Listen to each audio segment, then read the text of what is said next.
the beat.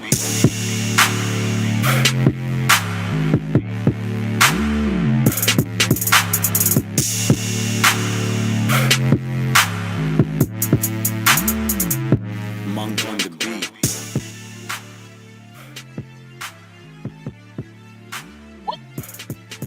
What is up, YouTube?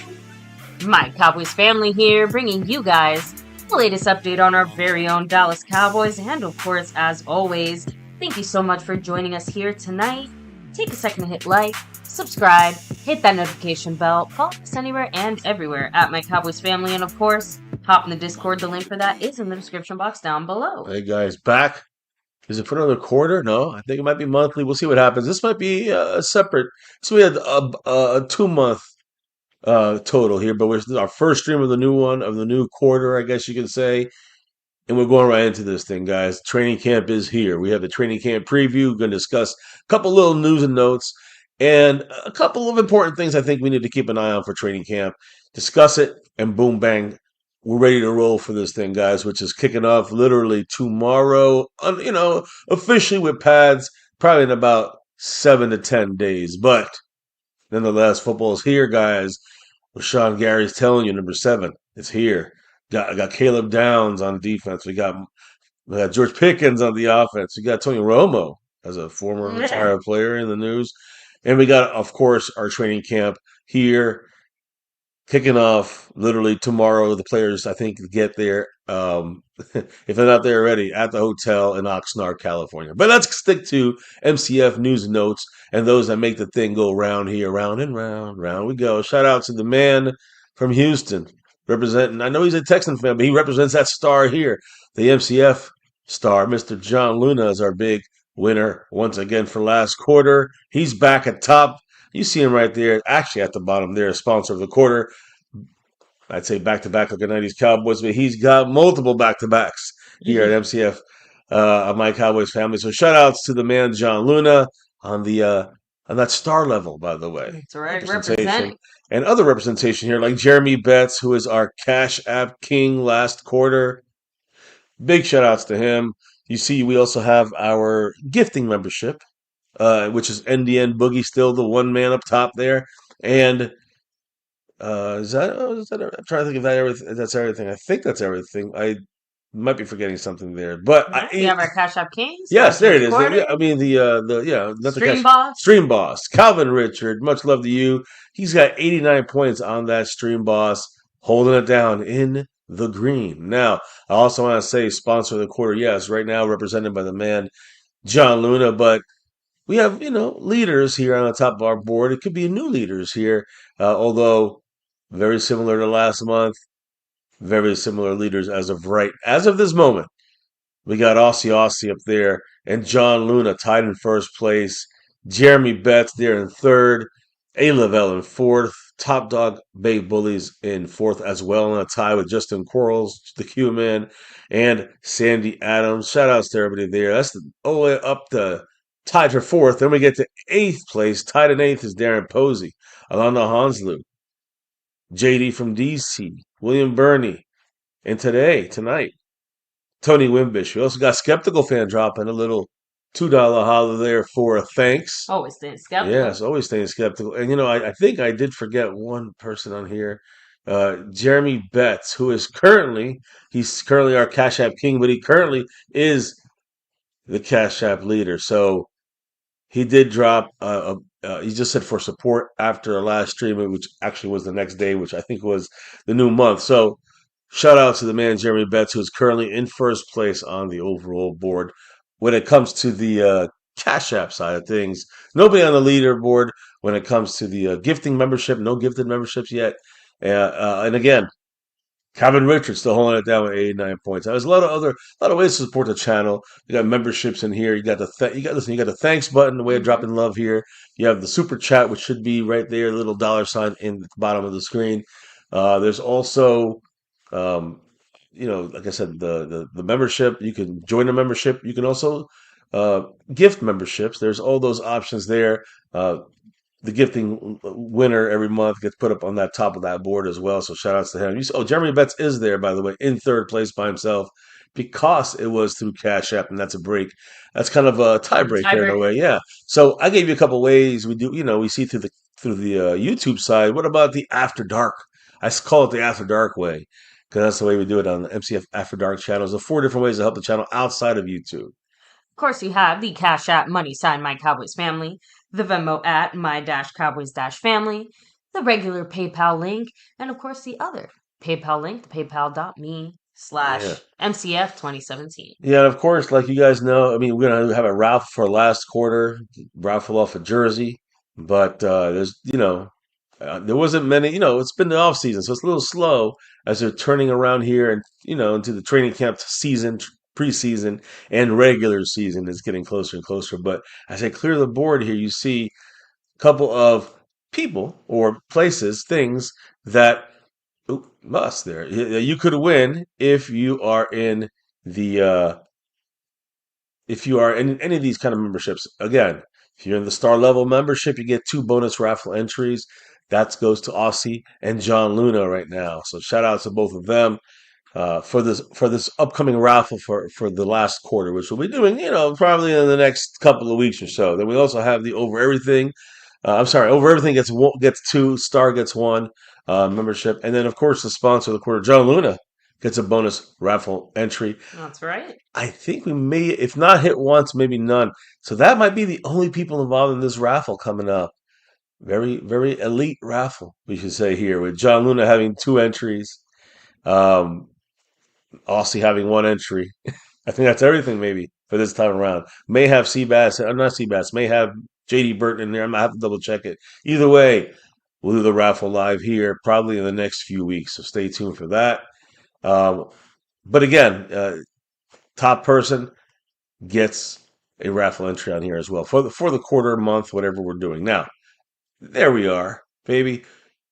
I do want to shout out a couple people. I kind of shouted everybody out here as far as who's dropped for this month so far. Mostly memberships. Mm-hmm. Some in thanks, some in the thanks button, like Skeptical Fan. Some in the Cash App, like Jeremy Betts. But did that side of things already. I did want to kind of shout out the membership people here that represent with us. Of course. And when I say that, I mean, because again, we usually do it every Friday, but since we've been doing it obviously a little more sparse, these live streams, every time we go live, we will shout out those in the silver, the star and over everything levels, which are the elite levels here. Every Friday we'll do the silver level, but every day we go live, Yeah, look, it's always star and over everything. to this being, one of the last few sparse live streams Yeah. since the season is now officially kicking off. Yeah, it'll be a little more common here, probably at least once a week, maybe twice a week at certain times. So it just depends on our side of the schedule. Now, I will say this: shout outs to silver level members here. Sandy Adams, our newest member there. David Lauer representing the Q Man John. Justin Quarles, much love to you. Mr. DB, Top Dog Bay Bullies in the silver level, and our longest standing member of all levels in the silver level, A. Lavelle, 72 months. Much love. Now, no over everything, which would put you up on in the show here with us, talk about the Cowboys live with us. But we do have 2-star level members. I got to shout out Mr. John Luna, of course, our top sponsor of the quarter, and Aussie. Shout outs to you as well. Just got to give the extra shout out to those that are, that showed up here on our streams on a consistent basis and help support the channel. So thank you guys. And as we roll on, who's in the house tonight to talk some Cowboy football?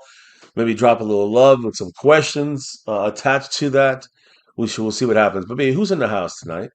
We have the man Seabass himself, Ooh, yeah. who, by the way, yes, I think we're all taking a bit of a ha ha ha at this Tony Romo picture. We obviously have a little more info on that.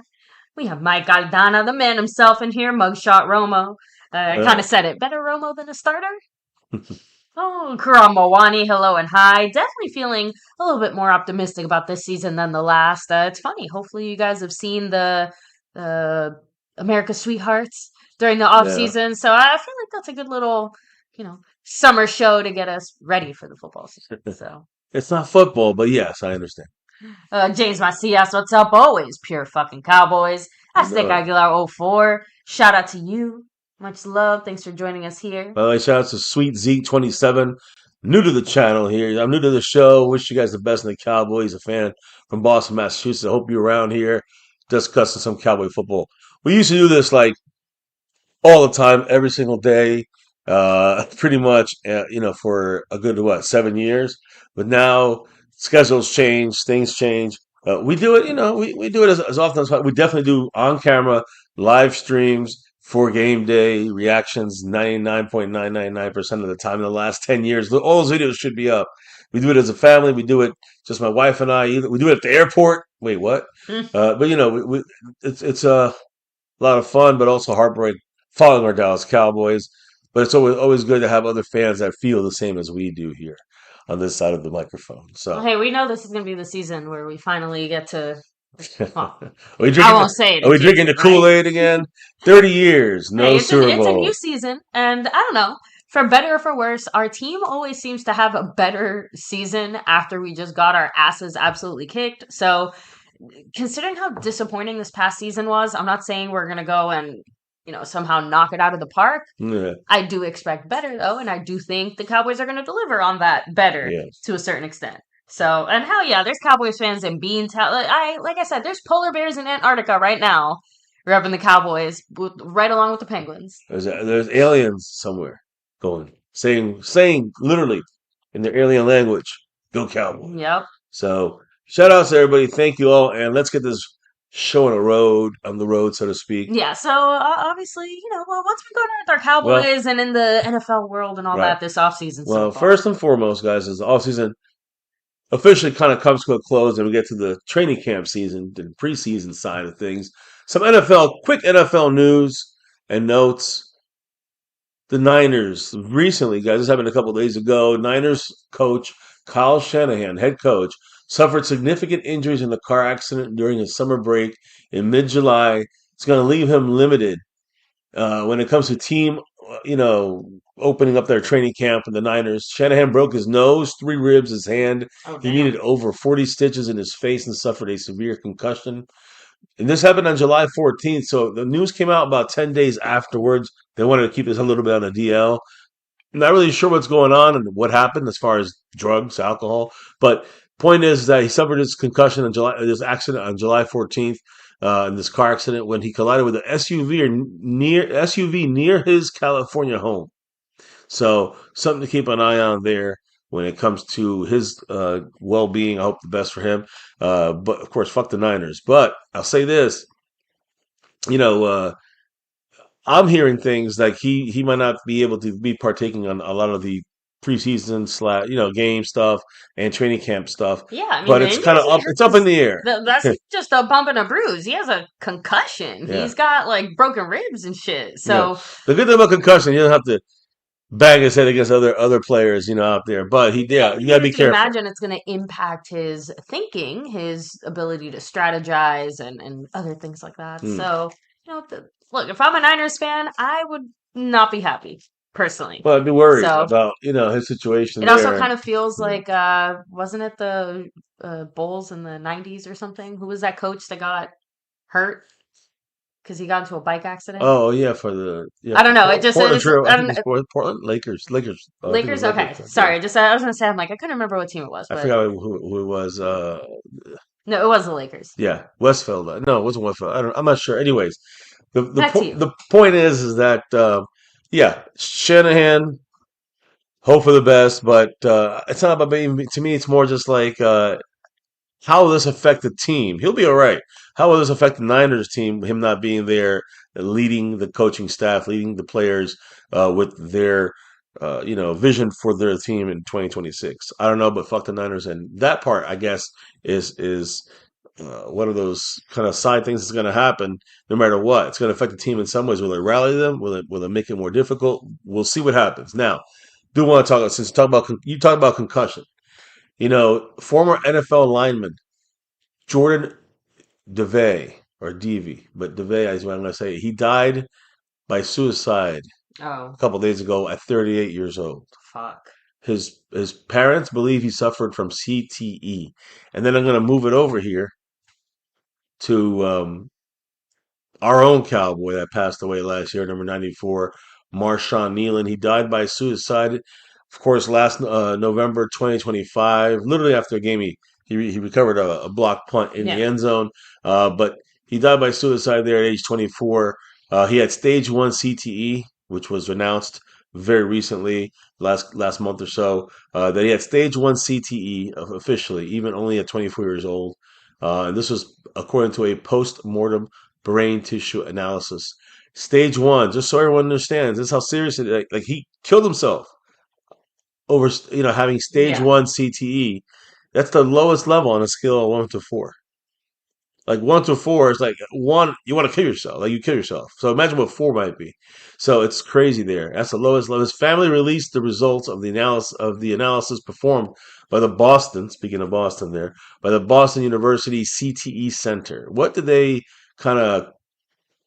I guess I think Dr. Ann McKee, the director of Boston University, spoke about about the situation with the CTE with Yeah, Marshawn she Nealon. What said, what did she quote, say? Yeah. "Unfortunately, I was not surprised to find CTE in the brain of Mr. Nealon because we have found this progressive brain disease in nearly half of the athletes that we've studied who died before the age of 30." So, just really unfortunate situation. And like you said, if this is what just stage one can do, hopefully we're able to get to a point where we're able to diagnose the disease before people are passed away and can help treat it and find a way around that. Yeah. Yeah, I agree, and also find ways of maybe better protection for brain issues and injuries in football, any sports, but football especially. Now, I will say this: what's up? Is that a Citizen Z in the house? Much love to him, man. Yes, football is around the corner here. Training camp is here, Citizen Z. We're back to talking Cowboy football as it gets revved up a little bit. Usually we have our major streams happen on a Sunday during the game when we have the cameras on and we're here screaming and yelling on our Cowboys. But I'm gonna let you know about another guy who's speaking of brain injuries, a guy who might have one after having a nice job there, being a Cowboy quarterback for multiple months, for over a decade, and then when retiring, becoming like the highest paid newscaster, you could say, saying sports broadcaster since recently. So that guy right there, almost getting pointed at by number 7, Mm. Tony Romo. Yes, Tony Romo. Unfortunately, a couple days ago was busted. It's called OWI. OWI. I'll explain. That's So called operating a vehicle while under the influence. Operating while under the influence is what I guess it stands for there. While operating vehicle while under the influence. So yeah, that's what he was arrested for. Basically, it specifically means operating while intoxicated. Is the OWI? In case you didn't know, every state has different names for it. DWI, DUI. In Wisconsin, that's where he got arrested, and this is where, of course, Milwaukee is where he got arrested. So um, the legal term for DUI, DWI is OWI, operating while impaired by alcohol or drugs. That is the exact charge that Tony Romo was booked on. Now, I had a funny AI video I posted in the shorts there, video shorts. You can check. I know Citizen Z likes a good AI. Check it out. It's funny, but also sad. I don't want to see a bad thing happen to Romo, but uh, when you do something stupid, you win stupid prizes. And unfortunately for Romo, he's going to be stuck on this. This might affect his career when it comes to uh, being a sports analyst, football analyst, or maybe I do know there is an opt out of his contract for CBS, so that's something that could affect him. Now, former quarterback for the Cowboys was jailed in Milwaukee on Thursday night. Um, Milwaukee County Sheriff's Office states that Romo was pulled over on a high-rise bridge. He was going southbound on I-43. He was taken into custody after they say that he performed poorly on several field sobriety tests. So obviously, walking the line, touching your nose, counting, backwards, whatever it may be, saying the alphabet backwards, all these things he fucked up pretty bad on, obviously, as even sober people may sometimes. And it was enough to take him in for, OWI, operating while intoxicated. Romo he was, as you can see, and again, not to bring up the picture specifically, but that's his mugshot after the DUI right there. He's slightly smiling for the camera in his mugshot. almost unconcerned. It seems in the picture there from his Not the best arrest. look. Not the best look, but anyway, I'm just kind of pointing that out. I'm trying to be fair and non-biased. Romo played for the Cowboys from 2003, like as a fucking fourth stringer, guys, to 2016. Hurt his back, done. Dak took over. Dak's our current quarterback. He threw for 34,183 yards and 248 touchdowns. Pretty sure he will be. If he's not the first, he will be the second all time in history in touchdowns and yards because Dak Prescott probably be first. Unfortunately, Cowboys said that he was in Wisconsin for a golf tournament. Yeah, he did, and he did poorly on the shot horribly on his golf tournament. Then drank horribly afterwards, I guess. So yes, thank you for that update there. That is accurate. So what I'm trying to say is that both Romo and Dak, though, the one record they don't have, one stat they don't have, Super Bowl appearances or Super Bowl victories. How about even NFC Conference Championships or NFC Conference Championship appearances? Let's just go to division championship, divisional round wins.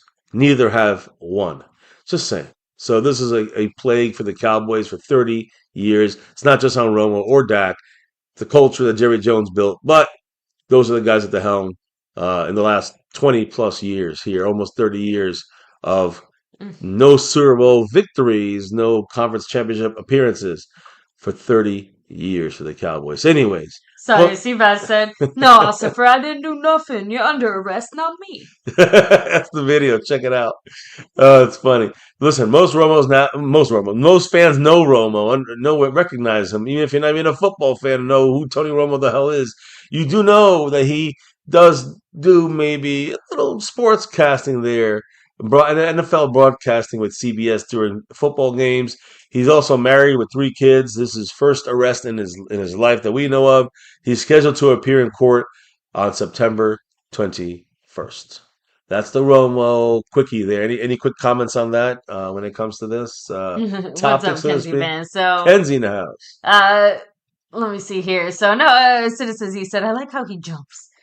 I got to keep the movement on And the as Nick screen. Aguilar 4 said, I heard there's nothing to do in Wisconsin, and that's why the folks who live there just drink heavily.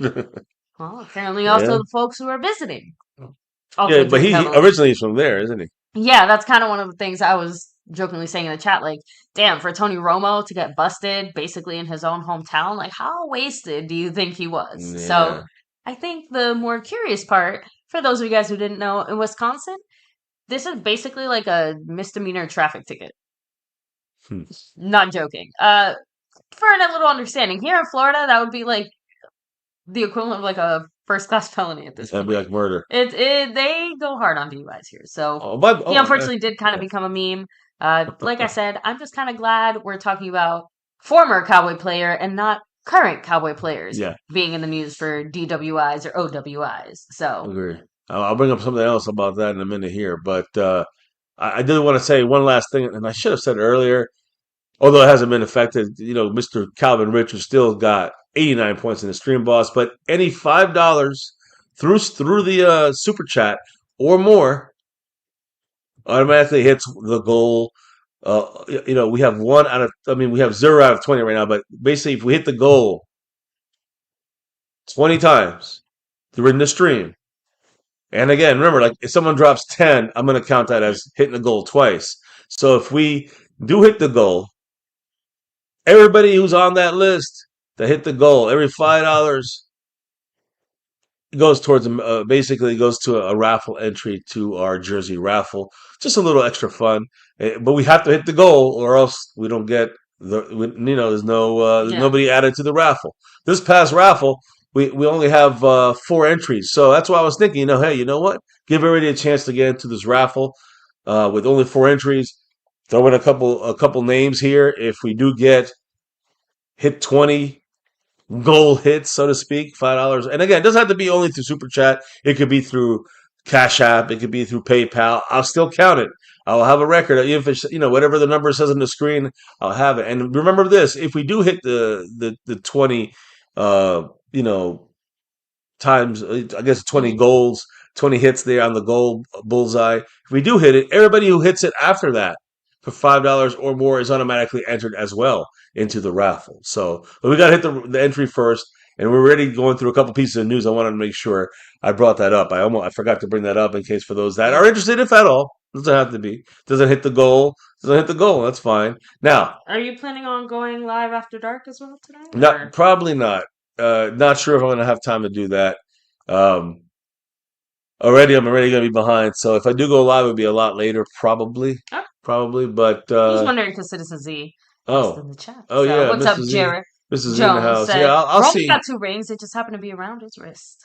Texas Cat said if they stay healthy, Damn. I see the Cowboys winning the division, winning a home game in the playoffs, and then choking the division around. But I'll take it. Now, Seabass, if you do end up joining us here in Florida, that'd be pretty cool.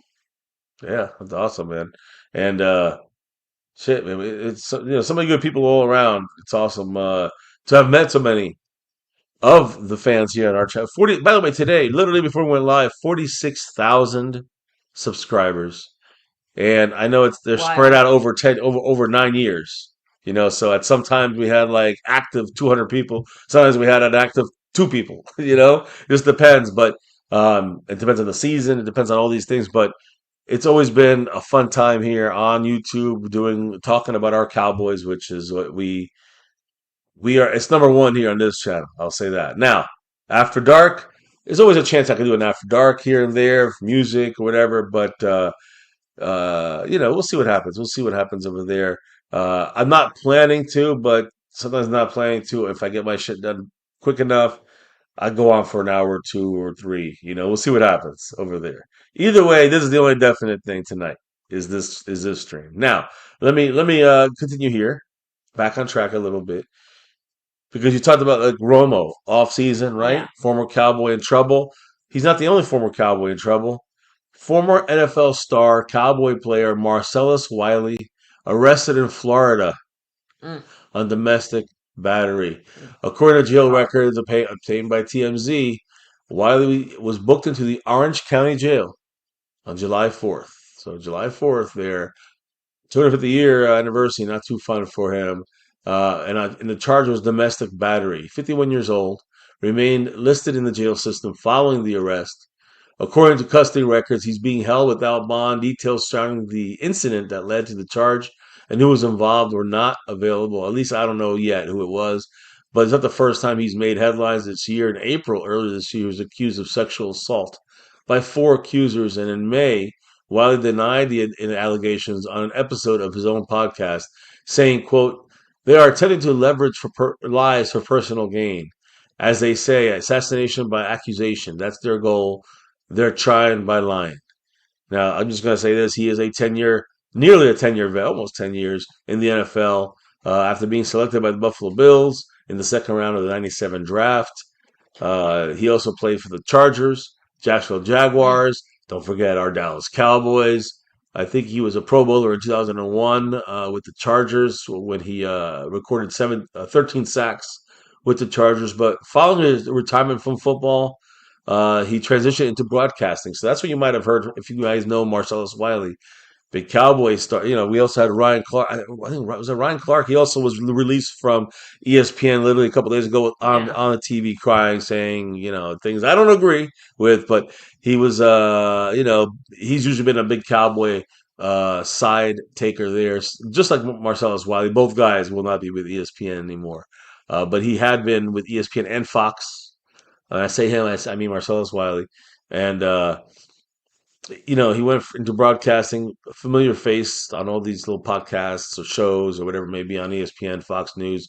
He was a co-host and on several debate shows. So that's his 2 cents there, Marcellus Wiley, another Cowboy, a former Cowboy that has been in trouble with the law. But I'll say this: here's some good news, guys. No other Cowboys affected this offseason, these days, as training camp begins tomorrow. No Cowboys affected, current Cowboys affected by the law, by offseason shenanigans that we know of yet. But that's a good sign that nothing's come up, guys. That is a good sign. So I want to make sure I bring that up. Now, there is a suspension for one of our linebackers. Oh. But that's from a couple of years ago. And nothing to do with what happened this offseason. We'll discuss that here shortly. I do want to bring up another guy, former Cowboy player. Not a bad story, a good story. Will Greer. You remember Will Greer, right? former quarterback for the Cowboys, backup, played a couple games before he signed with the Panthers. He signed with the Panthers this offseason, by the Mhm. way. As kind of like a player coach kind of deal, but the Cowboys are trying to recruit him for the coaching staff. So yeah, again, Must have that left a good that impression that on was a you. couple of weeks ago. Yeah. So no, I'm just saying that's what he was hoping for. Yeah, he was hoping to do that, but he did retire it. Call it a career. He's still close to many players. The Panthers signed him, but he retired. Then Cowboys kind of looking at maybe making him a coach. That's what we got. Hey, at the time, a month ago or so, I'm thinking, hey, maybe we'll find out if maybe he will join the Cowboys. He had an offer to join the Cowboys, leaning towards taking it, and then the Panthers called in the spring, and it seemed like he was going to take a job there with the Panthers. Hmm. Then yesterday, former quarterback Will Grier joined the Dallas Cowboys coaching staff as an offensive assistant. So he officially is a coach for the Dallas Cowboys. He did take the job at the Cowboys that they offered him, even though he went to Carolina and it looked like he was going to coach there. He turned around, he did a 180, went back to Dallas, and now Will Grier is a Cowboys offensive assistant coach. He retired on July 15th after signing with Carolina Panthers before the draft. Before joining the Panthers, he did contemplate joining the Cowboys, like I said, and the Cowboys coaching staff this offseason. But then again, like I said, signed with the Panthers, then retired, and then a week later, signed with the Cowboys coaching staff. So we got him back. Now, another former Cowboy, Ravens, are signing former veteran offensive lineman Hakeem Ajadani. He's a guy I always had a problem saying his name. Practice squad mostly, but I know he did come into the Cowboys roster and had to play some games as well. He had 16 starts since the year 2020. I'm sorry, since 2020. He's had 16 career starts. He only had one last year with the Cowboys, but he did play. Ravens now have him at depth on their offensive line. But the main thing here is Will Grier, the former Yeah. Cowboy. I guess the best news, I guess we could say, former Cowboy that actually, even though signed to play a backup quarterback role, ended up retiring and coming back to the Cowboys as a coach. So, Cowboy coaching staff like him, the players like him, Dak Prescott likes him. It's all good news. It looks like I agree. on that front. Now, looking over here, guys, we have um, an unfortunate suspension for the Cowboys, but it was not because of this offseason. I'll explain.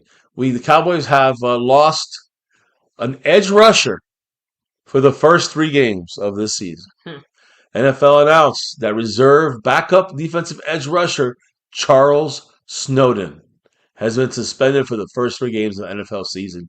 Just so you know, guys, like literally our last stream we did quickly talked about him being in addition. I think he's a former Bear, but he was an addition to the Cowboys right before we went on break, Hmm. basically for the mandatory minicamp. So again, he arrived at the Cowboys after 3 years with the Raiders, not the Bears, the Raiders. Um, but the suspension, guys, comes from a DUI, DWI, OWI, Another one. DUI arrest in Vegas when he was with the Vegas Raiders back in 2024. That's how far back. So because of that 2024 arrest of DUI, Snowden, he's alumni of UVA. By the way, totaled 4.5 sacks in his NFL career.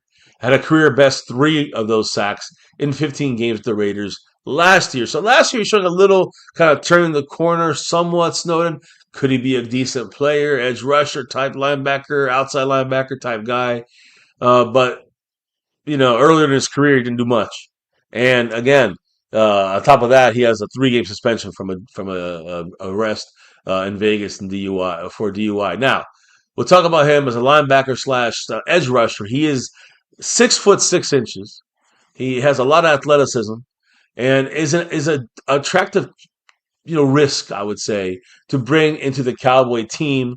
Again, putting an emphasis on creating more pressure off the edges with the outside. I say outside linebackers, really the edge rushers in a way, which again was going to get him a lot of snaps in training camp, right? Yeah.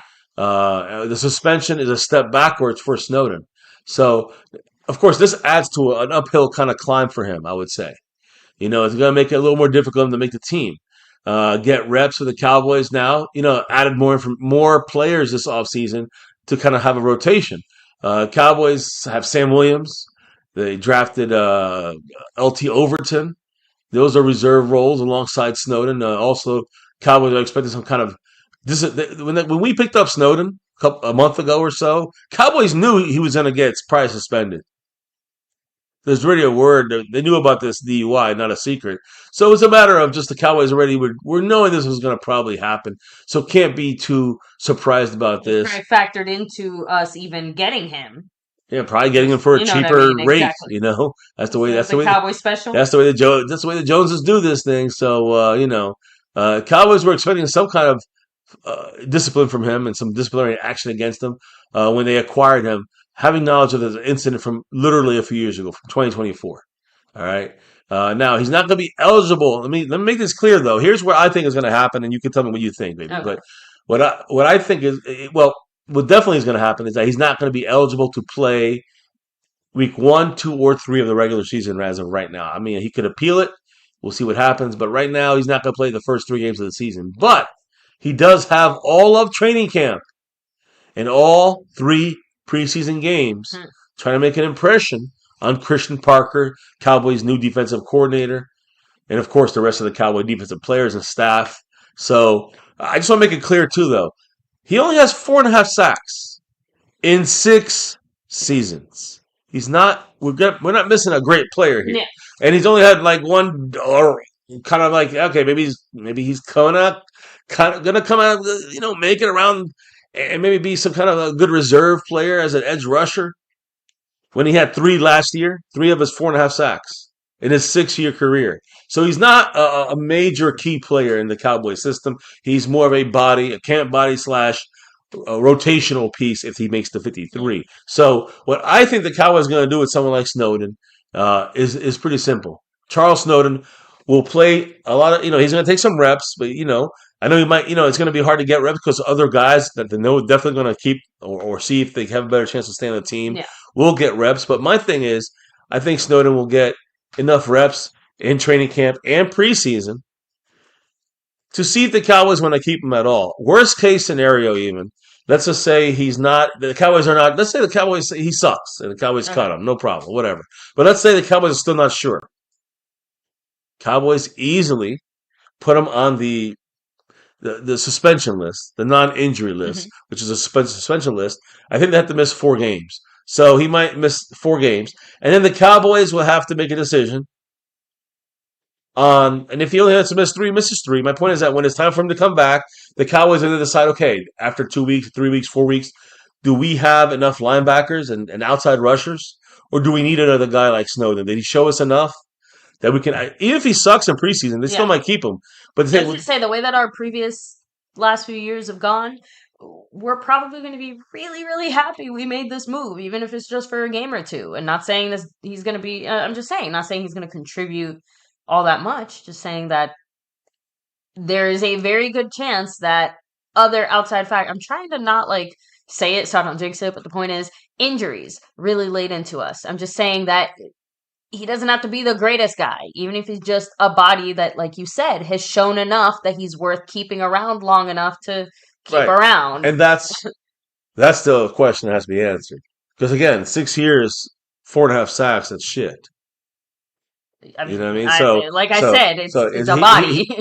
Exactly. So the thing is that he's going to have to show something to be able to, in my opinion, for us to actually want to keep him. But even if he said, we just don't need any bad vibes heading into training camp, Probably not. But again, I got to tell you guys, he's a camp body. There's no loss in keeping him. If he seems to suck right away, you cut him.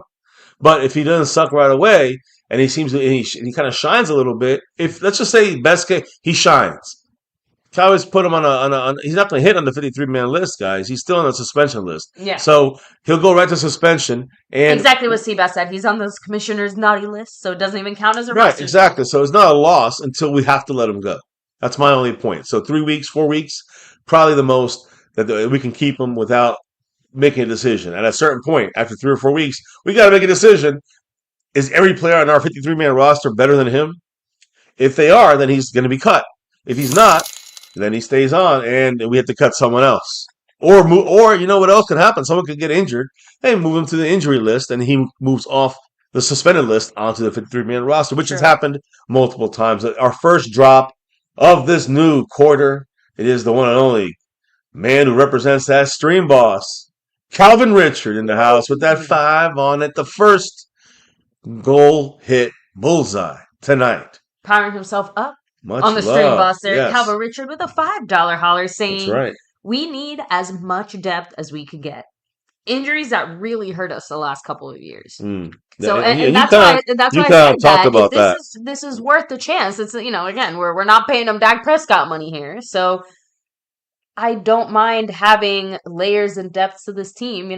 We all wish that every single position could be taken up by, the Aaron Donalds of the world, right? Just not exactly how it works. And these depth players, those little decisions that you make, those end up being the ones that, pay off bigger later on. So I feel like I'm almost like that. I'm not trying to hype him up, just saying that these are the smaller decisions that build up to the big moments, right? How much depth, how much time and effort and energy did you put into finding these depth guys? Will they work out? Do you get that little bit of luck on your side?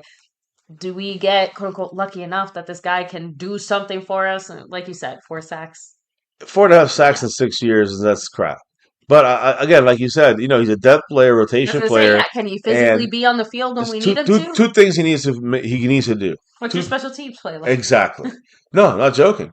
He needs to show out a bit in training camp and preseason. He just as general player, pass rusher, and he needs to be useful in special teams. If he does those 2 things, he can make the team. Yeah, which, by the way, if you guys recall, our special teams sucked ass last year, just comparatively speaking, right? We all had much higher expectations. And as we said on our last stream, last month, we don't have C.J. Goodwin anymore. No C.J. Goodwin. He's our ace. We do have other guys that can definitely step in that spot, in my opinion. And we talked about those guys last time. There's like 4 guys, Siobhan Ravel, a couple other guys that can step up and play, as a special teams ace if need be. I forgot the names, but they are a bunch that are good enough to take over. And I think a couple of them are rookies from this year. So, we'll have to wait and see there on that side of things. Oh, Calvin Richard with 2 hits out of 20 on that goal board. And he's also moving up the board here on our leaderboard. Much love to the man, Calvin Richard. What did the man have to say, baby? Well, he said, what? Old school football. Randy White and the boys played every snap. Yep. And Too Tall Jones. Oh, I remember. Okay, so I feel like I'm going to sound a lot like Mr. MCF here when I say this, but, back in my day, my generation, they just they just were tougher. They were built different. These young kids just can't hang. So I feel like every next generation of football is probably saying that about the next generation of football. But let's be real. The kind of Cowboy football that we remember absolutely dominating was the kind of just all-out physical, punch-you-in-the-mouth type of football that you don't see nowadays, right? It's a lot more planning, a lot more finesse. There's a lot more awareness about the contact aspect of the contact sport. So injury. We just only recently caught up to this part of the game. So that's what happened to the old school part of football. We got left behind and we didn't quite adapt. And the league blew right past us. Yeah. So it's nice to see, like we said, like Eberflus is gone. Just throwing out there in the sense of getting rid of the things that don't work. Yeah, so agreed. And look, I back in my day, my day was like 3 years ago. That's why I'm joking, saying I sound like Mr. MCF. But I understand everything Calvin Richard's saying about that, and I watched Randy White play, and Harvey Martin, and Too Tall Jones, Tony Dorsett on offense, Danny White. The one argument I would make for the modern day is that obviously we're playing 17 games, soon to be 18, if the league has its way. So. Also, the league right now, I mean, let's be honest, a lot faster. It's collisions that are faster. So that's why it's a little different than the old school kind of rough and tough, throw you down, play every single snap. You have to kind of manage snaps now so you players can, like you said, last the season, last the postseason. The season used to end in like the end of December, beginning of January. Yeah. I know the Super Bowls were at like December. Yeah. Well, the money aspect too, in the sense of like teams, like again, when you have a player that you're paying $100,000, You don't comparatively want to, yeah. speaking, it's one thing, but you're Mhm. paying him $10 million. Do you really want to go out there and have him bust his ass? Well, just remember, Just saying that just ownership is part of that yeah. too. I mean, It remember, goes both ways. you know, talk ownership. Jerry Jones and Ezekiel Elliott paid him the money and then overworked him. Within 3 years, he's busted.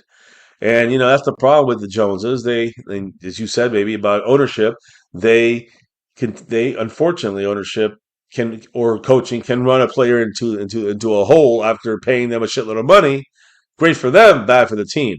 Now, I did want to say, guys, that Snowden linebacker, just so you guys know, 4.5 sacks in 6 years, not losing a big player, 3 months. I mean, 3 week suspension, 3 game suspension. Not a big deal in the sense of the Cowboys can put him on a suspension list, and he'll be fine if we need him by then. By 3 weeks, will be somebody who will be injured. I'm telling, knock on wood, no one's injured, but in 3 weeks, someone's going to be injured, and worst case scenario, they move him to the injury list and move Snowden onto the 53-man roster, and we take it from there. If he's that good, if he has special teams value, if he has value as a third string linebacker, fourth string linebacker, but I'll tell you what I think about linebacker in a moment. First, let me roll over to the basic information here when it comes to our one of our I say our star. I can't even say our star receiver. One of our star receivers, and that is none other than GP George Pickens, guys. George Pickens, as you know, we didn't go live since I mean, I'd say it's the end of last month.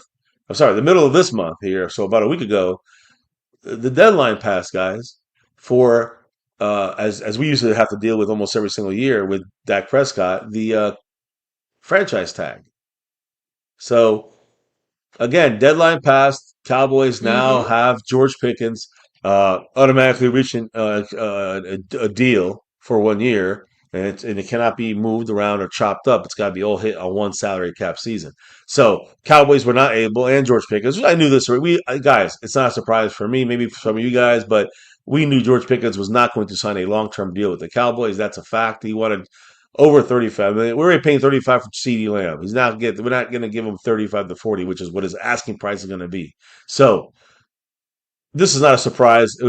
I think I mentioned it in our last stream that this is going to come and go this date, and I'm just solidifying it right now, guys, because we like to go through the details. So again, Cowboys wide receiver George Pickens did not come to a long-term agreement prior to what is it? I think July 15th deadline. So you're looking at what 12 days ago, 10 days ago.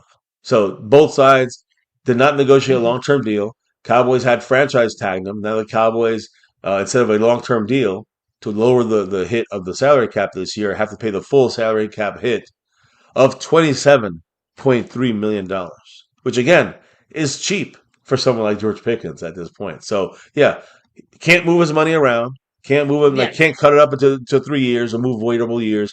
It's got to be 27.3 million off this year's salary cap. Not a problem. The Cowboys have much more than enough there, and everyone, including George Pickens and the Cowboys front office, seem okay with the deal, or at least understanding of the decisions of this making this decision. But remember this, guys: Pickens is also only 25 years old. If he can replicate the success in the season he had last year on the Cowboys, Yeah. this will increase his value further, whether it is in the open market free agency or getting a second consecutive franchise tag. And I'm going to say something, guys, here. I do believe if he has another good year, he will be franchise tagged for a second straight season. Now, if the Cowboys do tag Pickens, that could be drama. This offseason, I was going to say one of the great things, knock on wood, Mm-hmm. no drama. This whole entire offseason, we've been kind of chilling. But there's drama next offseason if we do tag George Pickens, which I think we should, or we get a third round pick by letting him go, or we try to trade him and get a second round pick or something like that if the people don't want to bid for him out. The good news is that with the way that they changed, how you can sit out from the tags, so to Mm, speak, and all that stuff, from a team perspective, I think we're fine, right? Like the one who should be more worried is George Pickens, mm. but at that point, your talent speaks for itself. Well, I mean, that's what I'm saying. He'll be a worthy tradable piece if people don't want to risk him on the open market. They could trade for him, and Really the thing that sucks in this situation is that he doesn't really get as much control, right? He right, doesn't get to choose where he goes. right. But after struggling at the beginning of his career and basically almost losing his chance to ever even be a star receiver, just saying, like, I feel for Yeah. Pickens. Like, that's why I think that he's perfectly fine with how it's going because this is the best and most comfortable he's been in the NFL. Hmm. He wants to keep that going. And he knew, even coming into this, he kind of knew it was for a good time, not a long time. So the fact that it's even longer than he expected, I think he Yeah. sees it as a positive. Yeah. No, I hear So you. I love to see Dallas embracing him even for this short time. Listen, So the important thing is, and I would love to be like every Cowboy fan out there right now and saying, "Hey, we got to sign him no matter what." The only way we sign him if we let number 88 mhm. go in a trade or some way. CeeDee Lamb. That's the only way we keep him on a long term deal. There's no way we keep in George Pickens on. I don't care if he's Superman. Then you got to cut CeeDee Lamb or trade CeeDee Lamb. There's no way the Cowboys are going to keep both guys, $35 and $40 million guys, as receivers, and already a $60 million quarterback. It's not going to happen. So that's where I say the Cowboys have to know that the decision with Pickens would be more: do you risk the drama of tagging him for $33 million next year, or do you just let him go as a free agent and pick up a third round pick, or try to trade him? Those are things that have to be figured out. But we have a whole year to see how he will play.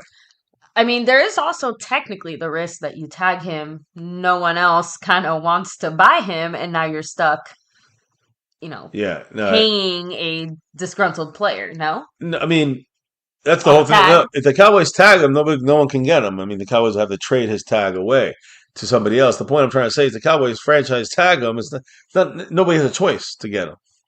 The thing is, the Cowboys have to then have if the Cowboys tag him, they want to pay him the 33 million or whatever it's going to be. This year, tagging him for 27. The only difference is he gets 27.3, or he's going to get a long term deal. If the Cowboys tag him next year, it's going to be he gets 33.5, or he gets a long Yeah, term deal. I feel Now, like tagging him next year would be a mistake for everyone all the well, way then around. he would sit out the season. You said about the rules. If you guys remember the rules of sitting out, it's horrible for the player, like Yeah, you said. he basically doesn't get So paid. Zach Martin, all these other guys sat out even for 2 weeks. These guys have money. They sat out for 2 weeks and they had to come back. Yeah, Pickens So will obviously have 1 year's tag worth of money, yeah, but he definitely didn't have Zach Martin sitting out money. Even I'll admit that. I don't think. yeah, but Zach Martin though. I mean, I think you got to remember Zach At Martin's that point in offensive his career, lineman. that's what I'm saying. At that Yeah, point in his career, by the time he Zach. was sitting out, he had Yeah, he had much more money, but stacks of but G's. George Pickens also, I think he's hit the lotto last year. If he hits it again Yeah, this year, will he stay for 33 million and take a $7 million loss other places, or even a $10 million loss on other places? Maybe he'll have drama, but in the end, he has to play with the Cowboys, even if he's disgruntled. want to read some Sorry. comments here in the chat and then pass it back to you, All maybe, right. so we can keep it rolling. So Seabass said, extending Pickens better for the team. 28 million can be spread amongst the three good players. Tags, they may as well pay him. That's worth but a So hold contract, on. but that's neither here nor No. there. So you're saying 28 million? Is that what he said? Yeah, No. extending Pickens is better for the team. No. You know. 28 million, like basically like extending him is better because that money could be Right. dispersed. I want to make it clear though, guys. If we extend him, it's going to be 40 million. It's going to be 37. I mean, I already told you guys on our last stream that what's his name, Njibu Jigba, Njigba from the Seattle Jackson Smith, Seahawks, from Seattle, right? from Seattle. No, Njigba from the Seattle Seahawks.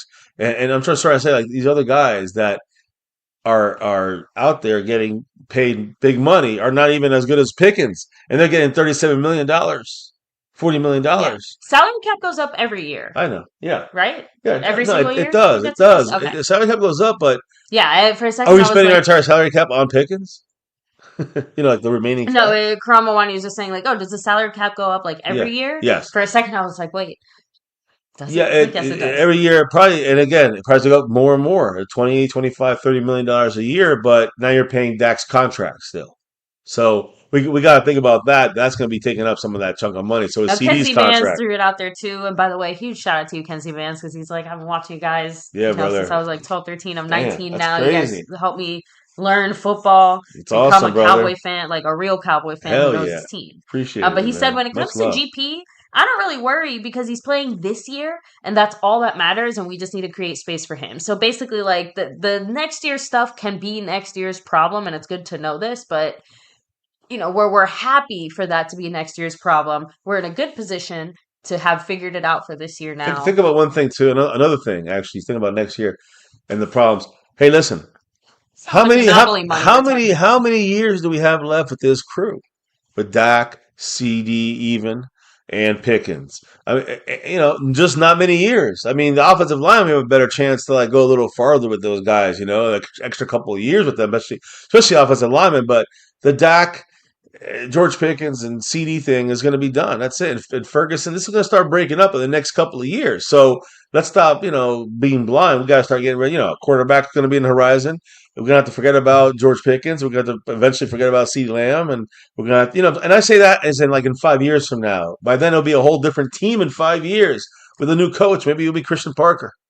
Well, my point is, it won't be. I know one person that will not be part of this team is not going to be George Pickens. That I can tell you. But by the way, I will say this, and that's why I'm in favor of risking the drama, because in the end, the player does not have an advantage. Yeah, they set out the first 2 weeks of training camp. Boo hoo. They have to pay a fucking $2-3 million or whatever it comes out to. Yeah. The point I'm trying to say, that's up to them.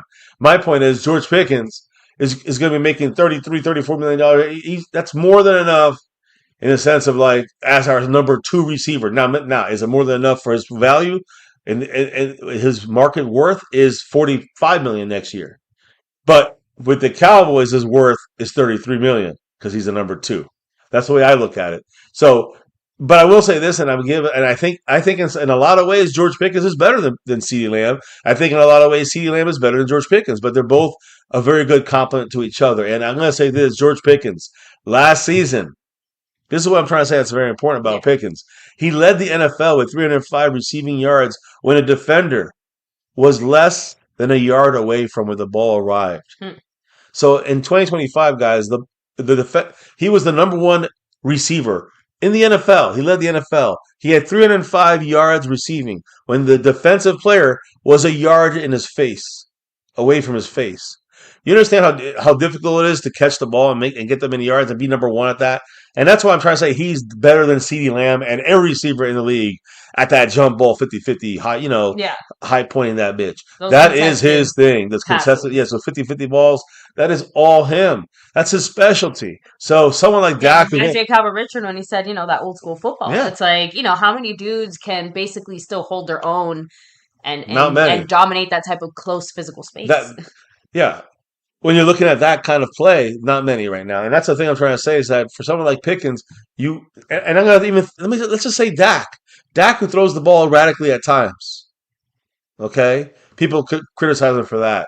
Well, Pickens makes up for it. If the ball's a little underthrown, he makes up for it. If the ball's overthrown, he can reach up for it. He's got the range. And I said this last year when we got Pickens. He'll make Dak better. And you saw some of the catches this year. I put up the highlights. He had to stretch out and reach in one hand, a couple of them, and motherfucker still made plays after the catch. And that's my point. He made the catch, which probably most receivers, including CeeDee Lamb, wouldn't have made. And he did the rack yardage there, the runs after the catch, the yards after catch. So that's what makes him better than CeeDee Lamb. CeeDee Lamb is better in other ways than him. But I think you got to pick one or the other. And number 88 for Jerry Jones.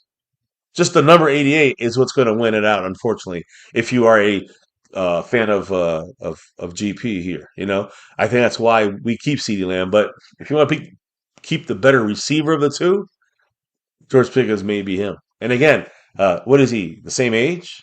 Younger? I think he's younger than CeeDee Lamb. Mm-hmm. You might want to go with him and say buy CeeDee Lamb. Andrew DeCall, by the way, huge shout out to another OG saying, I swear the best thing for GP's career is that he finally got with the quarterback that can get him the ball on a consistent basis. Yeah, kudos to number 4 for bringing the best out of GP. And that just cracks me up because right before that, James Hurd had said basically what you said. If Dak was clutch, then they wouldn't even need Pickens. And by you said, as in you pointed out that, Dak benefits from. Yeah, his range and the ability to get the ball when it's now going on the Rodriguez saying MCF. No, do you pay Pickens and then just cut CD next year?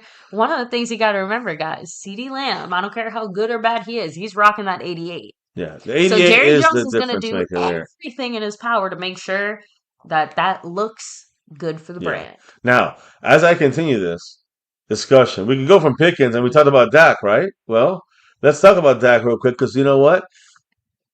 Listen to this: NFL quarterbacks with the highest success rates under pressure. Under pressure.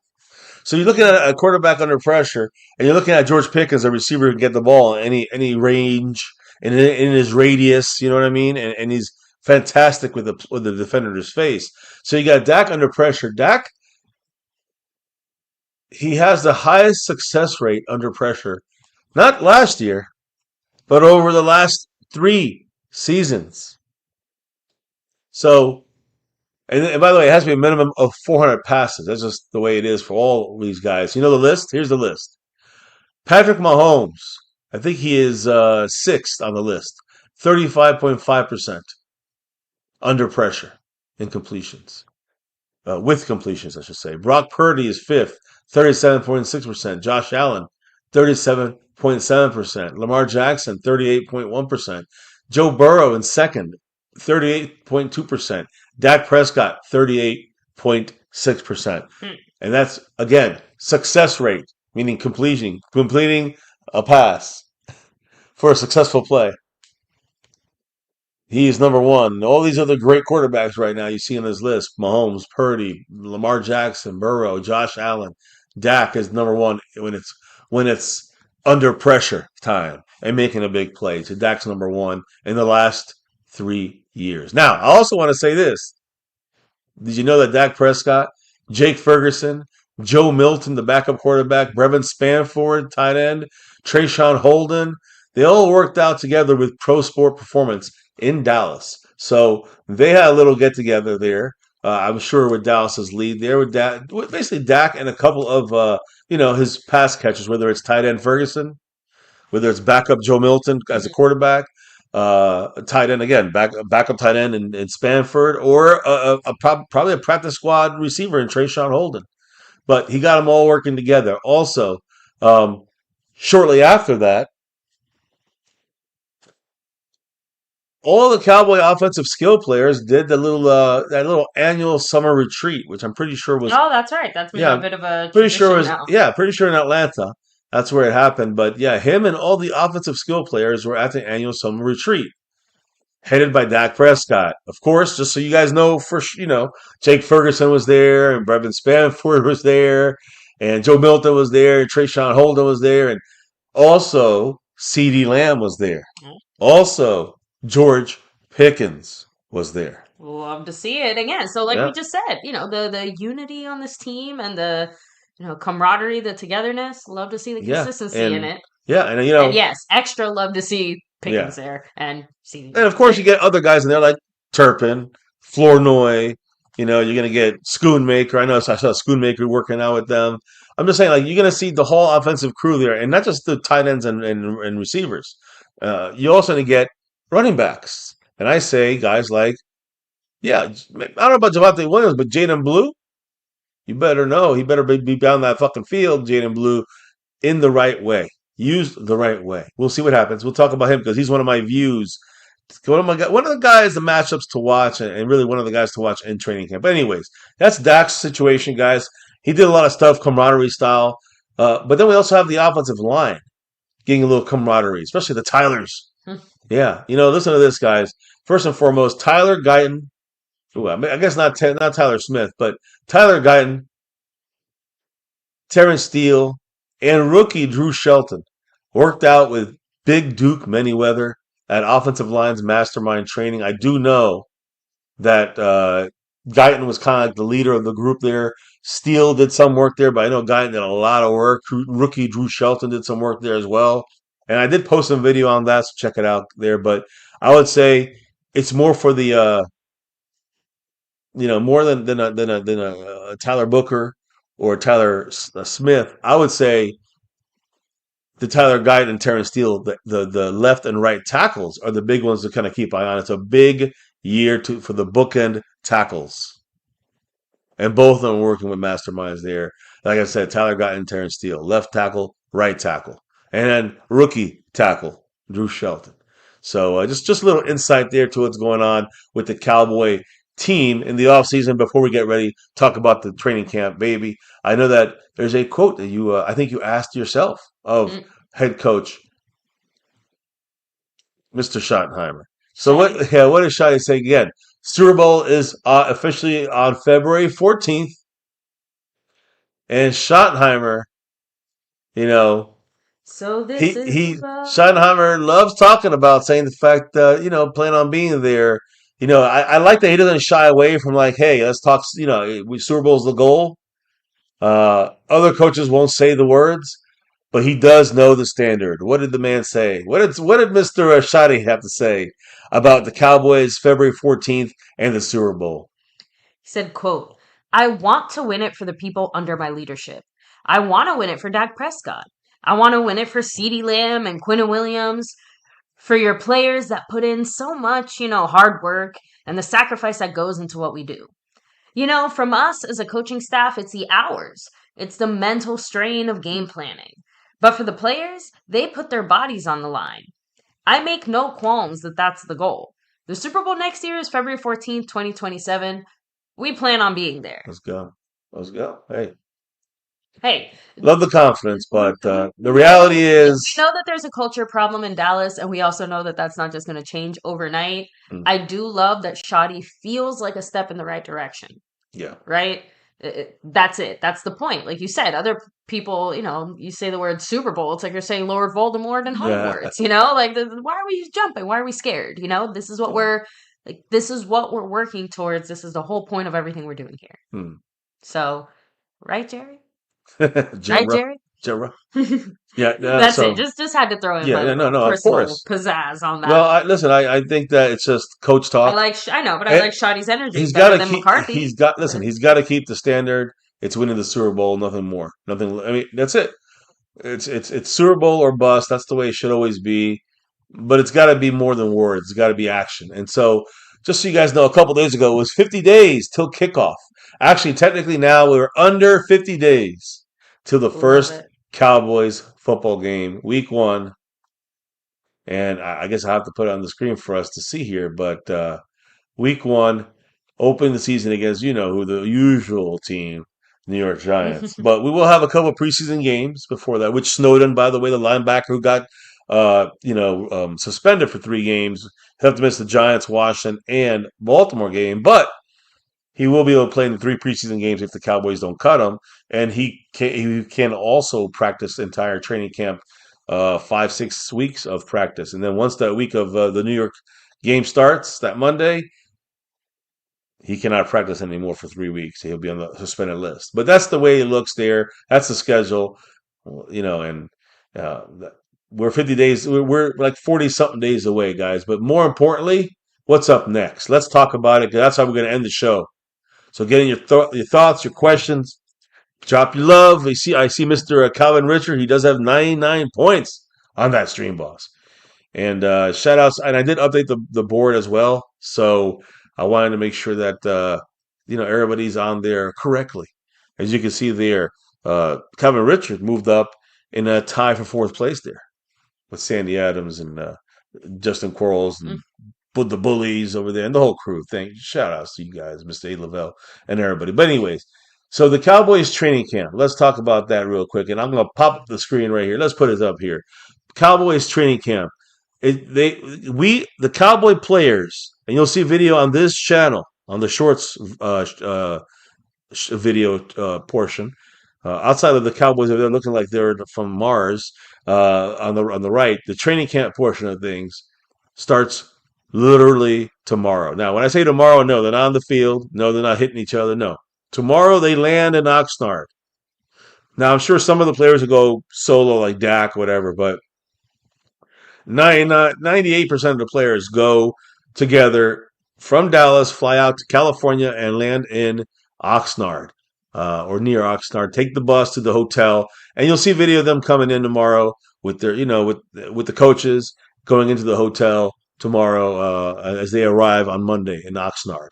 The press conference with Jerry Jones, with Stephen Jones, and with Schottenheimer Maybe even Will McClay. I will see. But anyways, that will be on Tuesday, guys. Tuesday.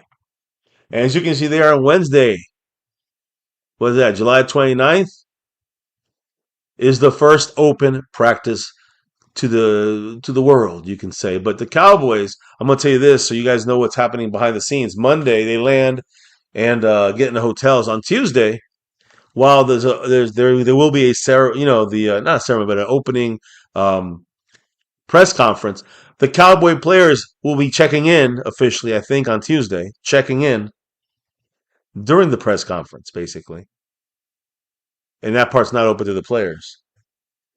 And the other thing is that they'll also be getting their physicals done, which is an important thing to see which players will be put on the PUP list, meaning the PUP list, and which players will be available for training camp immediately. So, again, an important day that Tuesday, even though you see it there, no markings. Yes, the press conference is going to be the bullshit lip service from Jerry Jones. Maybe we'll find out two or three things about some players, but and maybe, hey, are we going to go for a free agent, which we'll talk about in a minute. But yeah, Tuesday, it seems like, it's just a bunch of bullshit press conference, but it's really the check-in and the physicals to make sure who can play, who can't, and who's on the PUP list, who's going to be physically unable to practice and participate. And you can see the rest of the practice there, guys. The 29th, the 30th, those 2 days are going to be like, it's going to be shells and shorts, meaning helmets and shorts. But, they're going to do walkthrough stuff. It's going to be just walkthroughs, drills, nothing major on both those practice days. The 31st on Friday is Oxnard Fan Night. So you'll see probably a little more cheerleaders. Jerry Jones will speak, that kind of stuff. And then I think that on Saturday, it's they have the Cowboys back together Saturday, an opening ceremony. Which I'm sorry, that will be the opening ceremony that Saturday. And I'm pretty sure that after that August 2nd DCC dance clinic, that August 3rd practice is when shit's going to start getting real. Real. So mark it on your calendar. I would say check out that August 3rd, 4th time, really when the pads come on and the hitting. Probably going to go on after that or soon after. Now, I will say that, they do have a couple open practices throughout that. I'm looking at their there's going to be, I think there's going to be two scrimmages, if I'm not mistaken. There's a scrimmage against the Rams there on August 11th. And then our first preseason game is against the Seattle Seahawks on August 15th. Then we have, a practice the next week after the Rams scrimmage on August 11th. On August 18th, we scrimmage the Saints. Then we play the Cardinals on the road. Like we play the Seahawks on the road. We play the Cardinals on the road on August 22nd for our second preseason game. And then the last week there of Oxnard, and again, it's by that point we are back in Dallas. So there'll be 2 dates. Usually it's a Tuesday, Wednesday. I'm pretty sure it'll be a Tuesday, Wednesday where the Cowboys open up their doors in Dallas, in Frisco, and you get to see them there if you want to see them for those 2 days of training camp. So those are options as well. And then the final preseason game in Dallas, which will be against the team we scrimmaged the week before that, the Saints. So there's the whole kind of breakdown of the training camp situation. But let's talk about something else. I know. There you go. I have a question. Free agency. All right. Right now, there's I can name you a bunch of players. I could probably say that we could bring in free agents, and I'm not going to bore you guys with that list. But the only guy I kind of do want the Cowboys to bring in, I would prefer the Cowboys. Look, quarterback, running back could be a good spot there. Receiver, I think we're good. Tight end, I think we're good. The linemen were pretty good. I think the defense, on the line, were pretty good. But safeties, corners, it wouldn't hurt to bring a corner in, but one of my biggest fears is interior linebacker, off-ball linebacker. And Valid fear. I will also say the Cowboys there's been news about the Cowboys looking at Von Miller, who's more of an outside linebacker, not an inside linebacker, not an off-ball linebacker. So outside linebacker, that's more of an edge rusher with a Von Miller. Is he too old? Will he be too costly and expensive? I heard last year, I think he played for what? $6 million, $10 million? Was it $10 million? I'm not sure. But he signed a deal, but basically gave him like either $6 to $10 million per, for the season, based on incentives. That wouldn't, and this year older, would probably be a little cheaper. So it wouldn't be the worst deal in the world to get like a Von Miller, but we're talking about linebacker now. And to me, Von Miller, yes, he's a free agent linebacker. He's the big name guy, and there's other people saying we might trade for like a Crosby or, from the Raiders or. What about the reality? Again, the guy who's already out there, and the guy we truly need at the boring position of off-ball linebacker. Anybody know it yet in the chat? Bobby Wagner. Easily should be signed by the Dallas Cowboys at this point in time, guys. Any hopes? You got to remember what happened earlier this week, and I know some of you, I didn't mention it yet, but I don't really care. I knew it was not going to work for us. But the Cowboys, hey, maybe would have traded for off-ball linebacker from the Dolphins, Jordan Brooks. He was one of the bigger names out there. The Cowboys were looking at maybe getting, right, to try to upgrade the linebacking core. But that's out the window. He's just signed with the Dolphins. All right, Jordan Brooks signed with. This is what he signed for: 3 years, $51.3 million. Would the Joneses have paid that? The answer is hell's no. So he got the $51.3 million contract extension earlier this week. With that no longer being the option to get Jordan Brooks, let's get realistic. There's a free agent that's not with a team. We don't have to trade for him, and his name is Bobby Wagner, linebacker. He's old. But let's get the real truth. He's still a Pro Bowler, this guy. I know people sleep on this. Guys, he's one of the leading tacklers in the NFL. So, Bobby Wagner, automatically, if you bring him in at linebacker, you've got Overshown. Talent upgrade overall from the bottom up already. You can worry about Snowden. Who? We don't have to worry about him coming back. We cut him, all right? If you get someone like Bobby Wagner. Immediate upgrade to the linebacker, interior, off-ball, linebacker position. That's important to note here. It's not just your regular line. He's got to be an off-ball linebacker. And I'm telling you, even though Overshown can do it and other guys can do it, D. Winters is more of the specialist for that. The best guy to do it would be Bobby Wagner. Just no joke about that. Immediate upgrade there. He'd be the green dot. He's not the player he once was when he was the most dominant, but he's still playing one of the, when it comes to the action, think about it. Don't look at him as the player. He's not going to make the top 100 list. But look at him at the position, the specific position of off-ball linebacker. He's one of the best. He's one of the best off-ball linebackers still. Now he's not one of the best linebackers in the NFL. He's one of the best off-ball interior, inside linebackers in the NFL at this point right now, and it still is right now in the NFL, guys. His experience and his leadership. All right, he's an Iron Man. You guys know it's not the leadership experience, the ability to not get hurt. Knock on wood, guys. Throughout his career, he started at least 15 games each year since 2015. All right, we're talking about 11 years, 12 years, and he's played in at least started in at least 15 games out of 16, and now out of 17 games, right?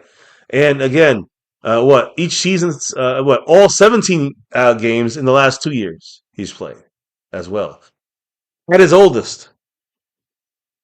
So at his oldest, he's still playing the whole season, putting up phenomenal numbers, guys. The Cowboys do not have anyone close to that kind of starting experience. In fact, you know who's the closest person with that starting experience? Not Overshown, not Louis Fowl, D. Winters, who we just got from the San Francisco. We haven't seen him in the Cowboys in a snap yet on the field. Let's be honest. So, and not that D. Winters can't do it. He's like a cheaper version, but younger, and maybe eventually better, but of Bobby Wagner. Wagner is a guy who can help us right now immediately for cheap and help the experience and leadership that he can provide these young inside linebackers. D. Winters included into that. D. Winters has 27 career starts. So, and the last reason, I think the most important reason probably, outside of the experience, leadership, the Iron Man, toughness, never gets hurt, the talent upgrade. But you know what? How about an insurance policy? I mean, this guy, having someone like Bobby Wagner would help calm all the fears down. But Overshown has had issues with the injury leg, right? With the injury bug. Yeah. And you have and putting all our eggs into the Overshown basket, as much as we love him, that's bad on our. We love Agent Zero, but he's can he be trusted fully 100%? I mean, yeah, let's say yes, but let's get some protection. You know what I mean? D. Winters, Those are the two guys that are projected starters. I like them; they're good. Obviously Overshown is very good. D. Winters solid. But again, with this year's third round pick, we also picked up Jay Sean Barham, who's going to be one of the rotation players in there. All right, and we also have what's the guy from last year, number 50? What's his name? From the Gators. Oh, fuck. Oh my gosh. Clark. Clark. I don't know. No, I don't know if it's Clark. Rashawn? No. Rashawn Smith? Smith? No. That's I don't know. Somebody in the chat will probably know, but I forgot his name. But anyways, he will be. Those are the four interior guys we got. That's it. So if you add in there Bobby Wagner in the mix, all right, the entire fucking lineup kind of changes there. Let's be honest there, right? Because you look at this, Barham's a close third on the fucking list on the depth chart. So again, after that, the starts are far and few between. So to me, signing Wagner, you get all these starts. You get a future Hall of Famer. You get a guy who still makes the Pro Bowl. You get a guy who can play with Winters Overshown in a rotation immediately. Shamar James, yes, Shamar James. There we go. Thank you, Seabass. Thank you, Seabass. Much love there. I know I was having brain dead there, but yes, when you get what I'm trying to say is that at linebacker with Shamar James, D. Winters Overshown, and Wagner, along with rookie Jay Sean Barham. Do you not feel much better now when I say these names? Yeah. I mean, I feel that when I say Overshown, D. Winters, all right, that's cool, but they got injuries, injury stuff with Overshown, Winters, still young, Jay Sean Barham, obviously a rookie. Shamar James, you have to have a big jump to play a lot of snaps in a starting role. But when you throw in Bobby Wagner, it becomes easier for everyone. Now everyone's Barham, the rookie's got it a little easier. Shamar, James has it a little easier. You got Winters now, can take it a little easier. Green dots can be a little more secured. I trust someone like Bobby Wagner, Overshown, to make sure that injury don't happen again. I'm just saying, it just feels better to have Bobby Wagner on this team. So to me, without question, when you look at his previous deal, was it $6 million? I think $10 million with the if he reaches all the exemption incentives, which I think he might have, because he played once again he reached over 100 tackles. The guy, I think he made the Pro Bowl last year, if I'm not mistaken. He's an Iron Man, veteran, knows how to set up the players, knows how to call the team.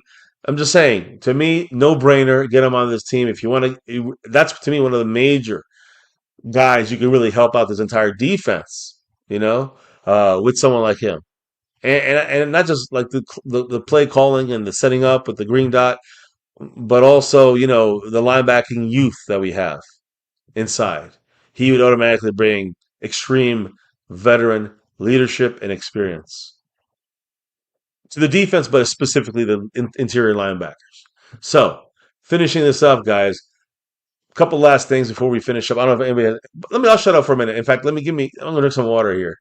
What's the chat saying, baby? You take over for a second. The chat's saying, don't forget to hit like, subscribe, hit that notification bell, follow us anywhere and everywhere at MyCowboysFamily, and of course, hop in the Discord. Link for that is in the description box down below. That's right. And sorry, I just realized that we haven't even said that once throughout the stream other than the intro. So just wanted to take a second to say it now. Mike Albana saying, Bobby Wagner definitely has experience with the green dot. Seabass saying, I agree. Go get Wagner. Taxac said Jerry prioritizes pass rushing over middle linebacker, and that's why our defense suffers because we need a middle linebacker. Yeah, we need to get that off ball linebacker, which is why I'm begging them to get a solid guy. Wagner, you can't get any more solid and proven and experienced than Bobby Wagner. Let's be real, right? Mm-hmm. So let me see. No, sorry, just the rest of the comments are related to some stuff we already kind of. Well, no, you can hit up the comments. Already flew past, but all good. Let me see. So, by the way, Al Smith said, should be in the NFC South. Why are we in the NFC East? Thank you for those comments in the comment section on all my videos. I do. Listen, I can say this story real quick. It's pretty simple. So, I don't feel like writing it out, but the deal is this. When the NFL started, guys, remember, it didn't really get to the West Coast.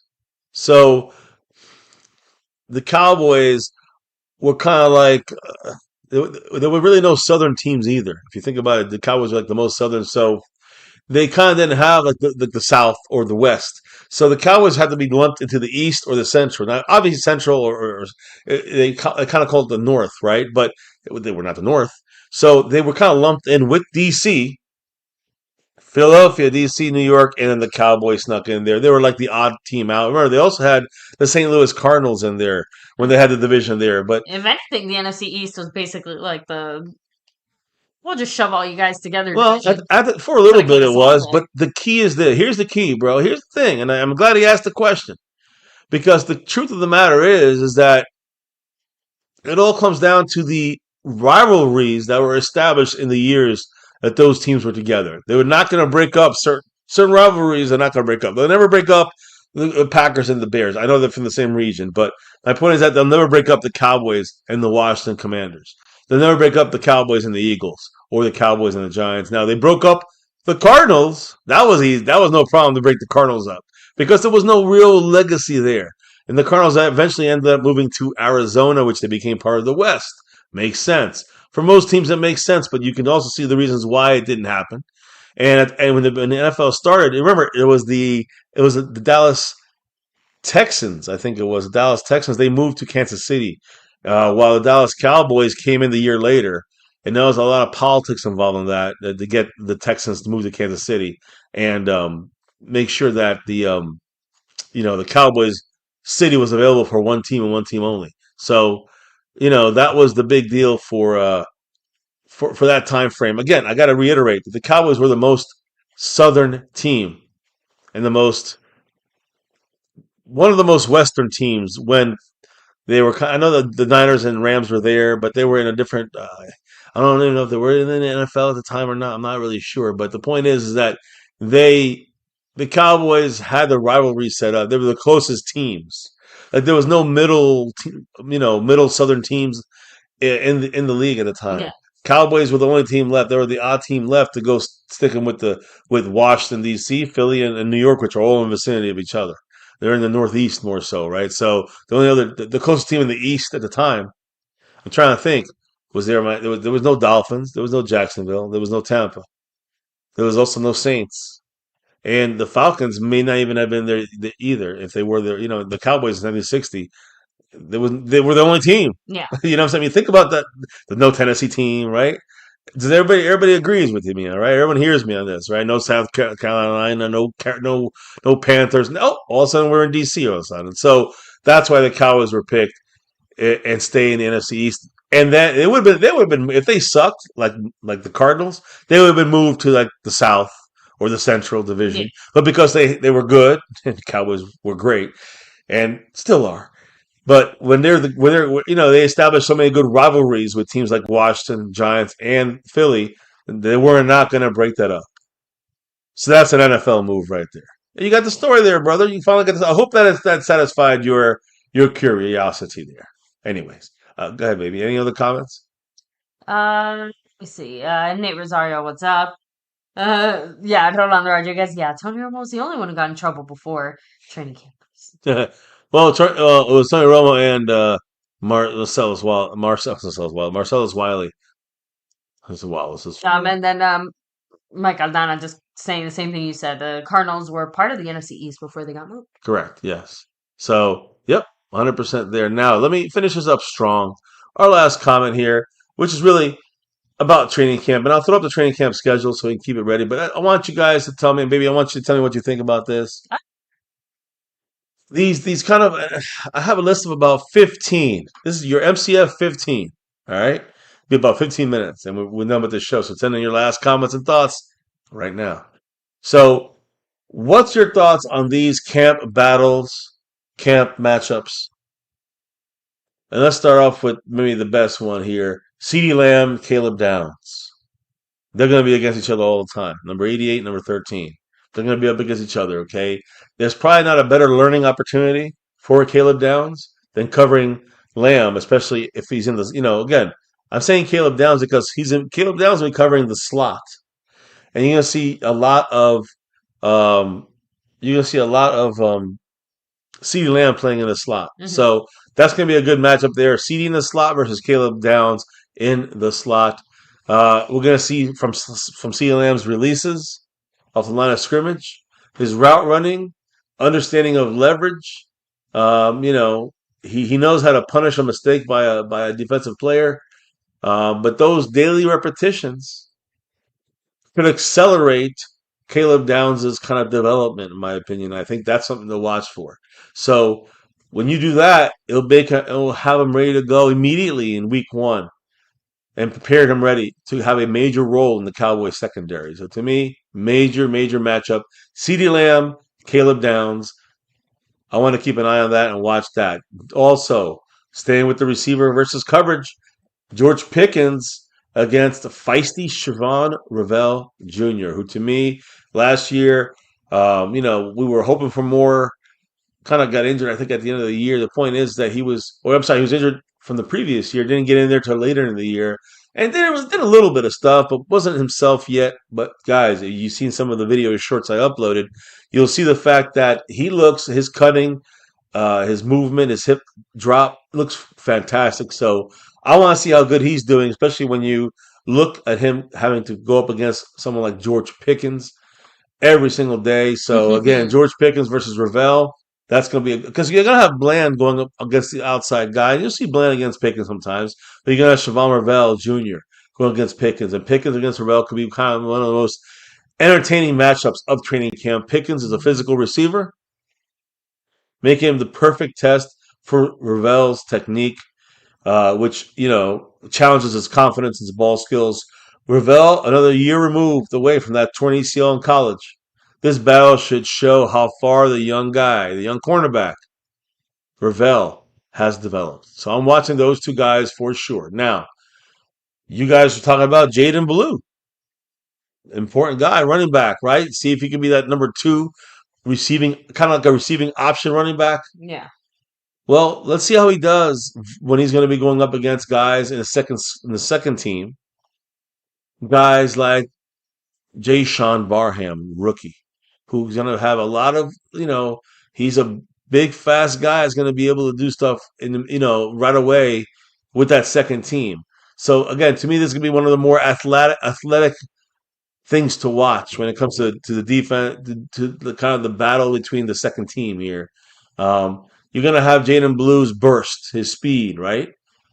It's gonna test. It's gonna be a good test for our rookie in the third round there, with Jay Sean Barham's pursuit angles and his open field tackling. If he can take down Blue's going to look bad. He's going to look good. If Blue can get to the corners and get past him and break some tackles from him, then it's going to be a plus on Blue, a negative on Barham. So, something to watch there. I do think that Barham can challenge Jaden Blue's pass protection when they use Barham as a blitzer. When they bring him in there as a pass rusher, as a blitzer, and Jaden Blue's got to block him, it's going to be a problem for Jaden Blue. Barham's a big guy, so keep an eye on that one there. The rookie versus the running back, second year guy who's trying to make the team. Now, let's look what about this matchup here? You're going to see Ryan Flournoy. The main guy playing the slot is going to be CeeDee Lamb. So Flournoy is going to be playing the other outside receiver, and Pickens is the other outside receiver. Ravel's going to cover, have to cover Ryan Flournoy sometimes. But he's going to cover George Pickens sometimes too, Ravel. What about Deron Bland? Of course, Bland versus Pickens it's going to be interesting, right? Yeah. But Ryan Flournoy, I want to see his progress. We talk about looking at the progression of Jaden Blue. Let's look at the progression of Ryan Flournoy against someone like Deron Bland. So in practices, right, when Flournoy is trying to maintain his role as our number 3 receiver, and we use a lot of 3 receiver sets, he showed a lot of progress last year, especially towards the end of the year. He was not dropping a pass, doing great. So again, a player like him, who's kind of like hands like glue, right, going against an instinctive ball hawk cornerback like Deron Bland, it's going to force Ryan Flournoy to sharpen his routes, be more specific and detailed, and consistently create some sort of separation over Bland. It's going to be tough for Flournoy. But that's a matchup I want to keep an eye on too. We're looking at all 3 receivers and all 3 cornerbacks, along with the rookie linebacker / edge rusher kind of guy like Barham versus someone like Jaden Blue, who's trying to make the team as our third, I'm going to say our third down running back option, receiver type guy. Now, we'll see what happens. But Bland, it's also a good test for Bland. Let's be honest, in the sense of whether he goes against Pickens, which will be a great test, or Flournoy.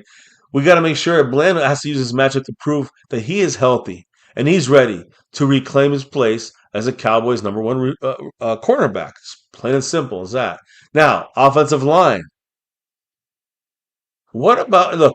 I'm all good with Terrence. You know we know Terrence Steele is going to be the right tackle, and I'm not a big fan of that. I'm not all good with that, but we know Donovan Ezkarazu? Ezuraku. Ezuraku, there we go. Donovan Ezuraku. He's coming off the injury last year. He's trying to make that second year jump. All right, and while Terrence Steele remains one of the biggest concerns for the Cowboys offensive line as right tackle, Ezuraku is looking to make the second year jump coming off I would say a good first year, right? His speed for Ezuraku, his bend when he's pressuring the quarterback is going to test Terrence Steele's footwork. And we know that Terrence Steele's strength is going to be there. He's got the ability to have, to use his strength against defensive pass rushers, which we know he's good with that.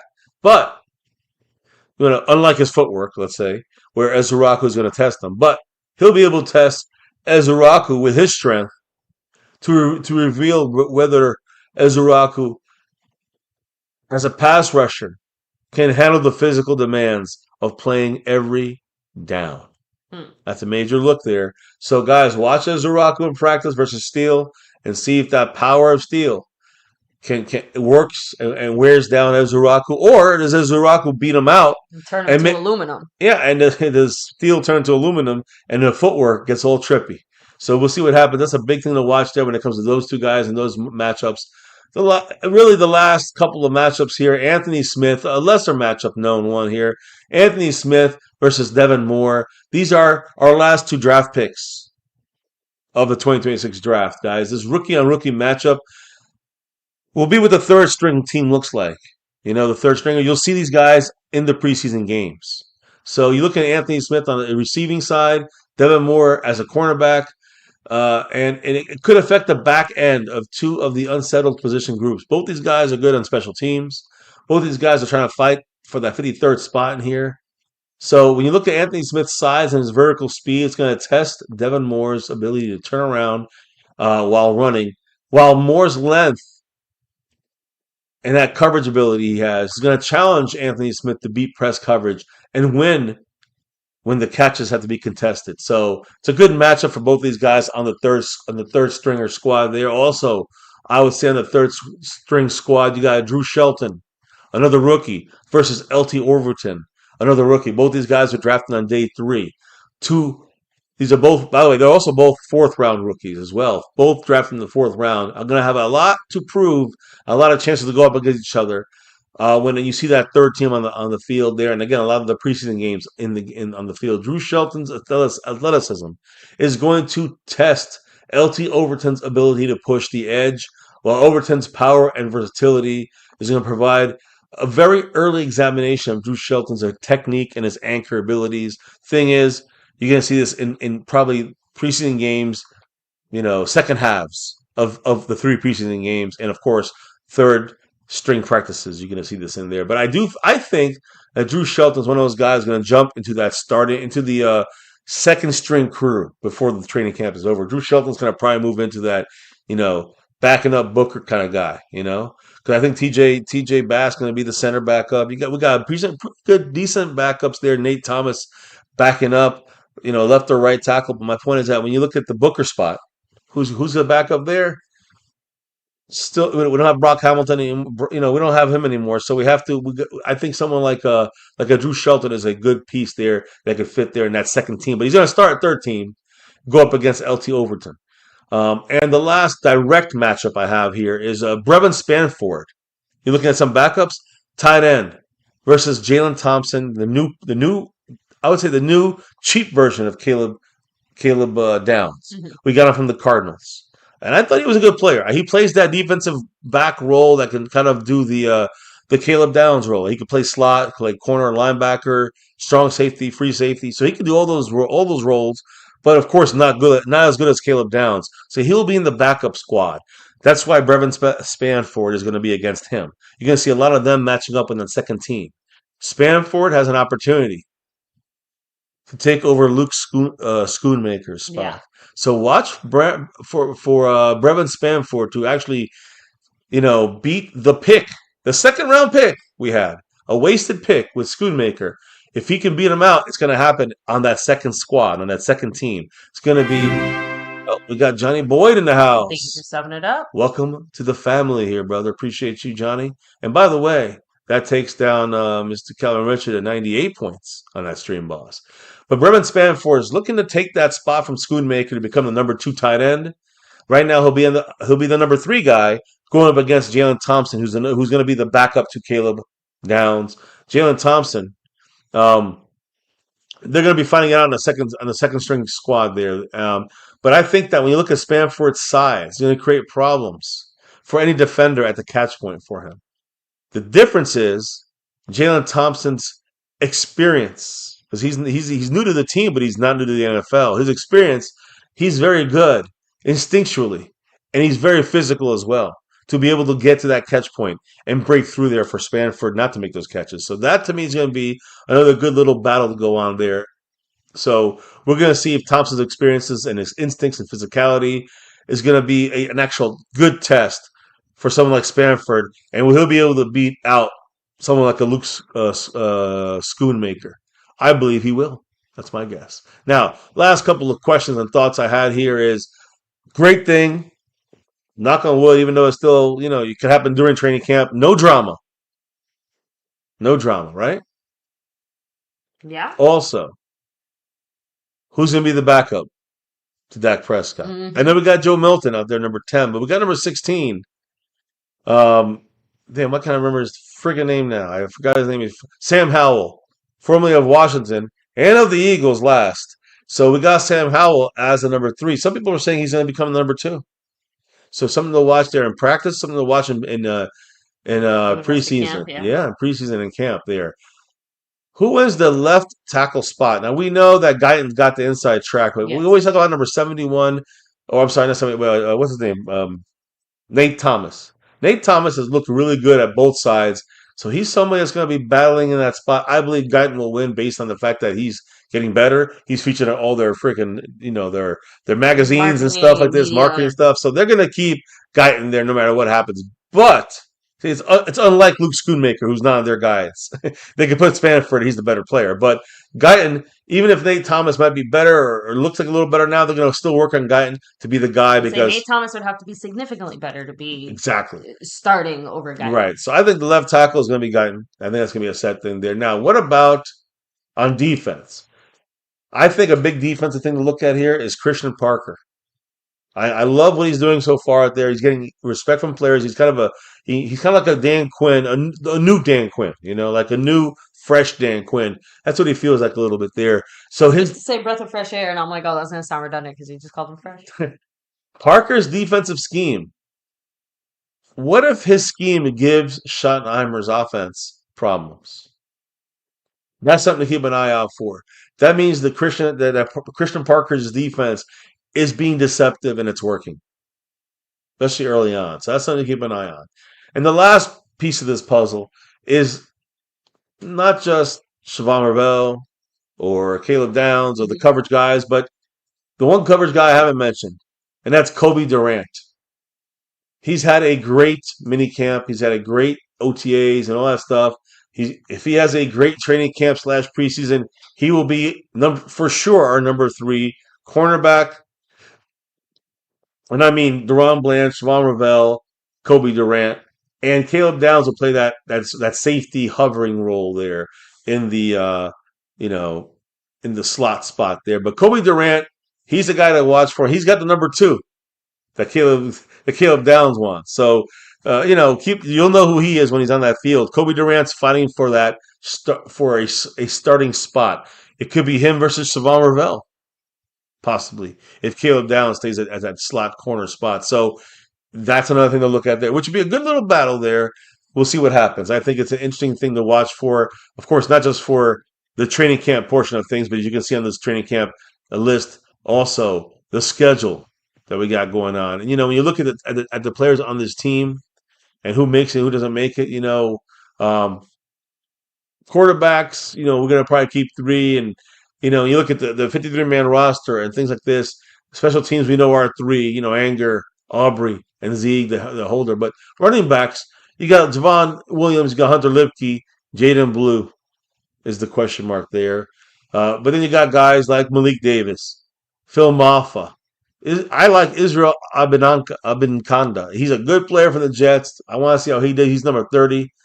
Dominic Richardson, practice squad guy at best. Tight ends, you got Ferguson. You got Spamford right now listed as the number 2 guy with Schoonmaker on the bubble. So keep that in mind there. You got Princeton Fant, who made the practice squad. You got Michael Trigg, who looked really good as one of our undrafted guys. He's number 46. And then DJ Rogers, also one of the undrafted guys. That receiver, of course, is CeeDee Lamb and Pickens. You got Flournoy and Kamate Turpin as the 3 and 4. And by the way, so you know, Turpin will stay at 4. He's our main returner. He's going to be our 4 for special packages. Flournoy will stay at 3. But then you got guys like number 11, the new number 11, Marcus Valdez Scantling, MVS. He's a guy that's an experienced guy. He'll be able to make this team. If he does, he'll be in that spot. That we got Jonathan Mingo, number 81. He hasn't done shit for us. You got the last pick of our draft this year, Anthony Smith, number 83. You got a guy who's going to probably make the practice squad, and Trayshawn Holden. And on and on. You got Denzel Mims in the mix. So some names in there at receiver are going to make the practice squad. A lot of these guys are going to be cut. Offensive line, of course, we got Tylers, Smith, Booker, Tyler Guyton, Cooper Beebe, Terrence Steele, TJ Bass, Nate Thomas, and Drew Shelton. These guys are on. You got a Johnny Cornelius, who's probably going to be one of the backups there. And then you got a lot of names that are just fighting for a spot or two. You know what I'm saying? As an offensive lineman there, whereas Trevor Keegan, Nick Leverett, DJ Wingfield, Chris Glazier, Sijah Pete, a lot of people like him. He's Native American. Marcellus Johnson. And finally, on defense, you get the pass rushing crew there of Rashawn Gary at edge with Donovan Ezuraku. You got number 7. You got 6'7" there on the outside. With Malachi Lawrence, our first round pick from UCF, and Sam Williams as the 2 backups in the rotation. And then you got there James Houston, number 53, and Marist Liufau, who's listed as a defensive edge rusher. Those will be our 6 main guys. Tyrus Sweet will be on that bubble for the 53-man squad / he'll definitely make the practice squad. Charles Snowden, like I told you, he's already looking on the outside in. Isaiah Land back on the team, trying to get on this squad. Defensive tackle interior, Quinnen Williams, Kenny Clark, no diggity, no doubt. Our backups, we don't have Osa anymore, but we do have a guy named Otito Ogbania. And he's a lot of people are saying he's kind of under the radar kind of guy. Keep an eye on him. He is listed as our 3rd guy with LT Overton, the rookie from the 4th round, as our 4th guy. Jonathan Bullard and Jay Toia as our 5th and 6th. And after that, it becomes a real difficult point to make the team. Adayena Odoyoloye, we got DJ Withers, Kelvin Gilman, and Tommy Dunn. At linebacker, at 0, Agent 0, Overshown, D. Winters. At number 53, Shamar James at 50, and Jay Sean Barham at 55. So those are our starting kind of our 4 rotational guys for 2 spots. But how much better would that be if Bobby Wagner was in that mix? The rest of the guys left, Curtis Robinson, Justin Barron, Langston Patterson. So obviously after those 4, and we talk about the last 2 on that list, Shamar James and Jay Sean Barham, very unproven. So you're looking at cornerback, Theron Bland. Right now it's Siobhan Ravel, then Kobe Durant, and 4th right now is Devin Moore. Followed by a guy who played pretty well last year in a backup role in Reddy Stewart. And also Kalen Carson looked decent at times. Turqueasy Bridges on the outside looking in with Josh Butler coming off the injury. He's got to get back out there.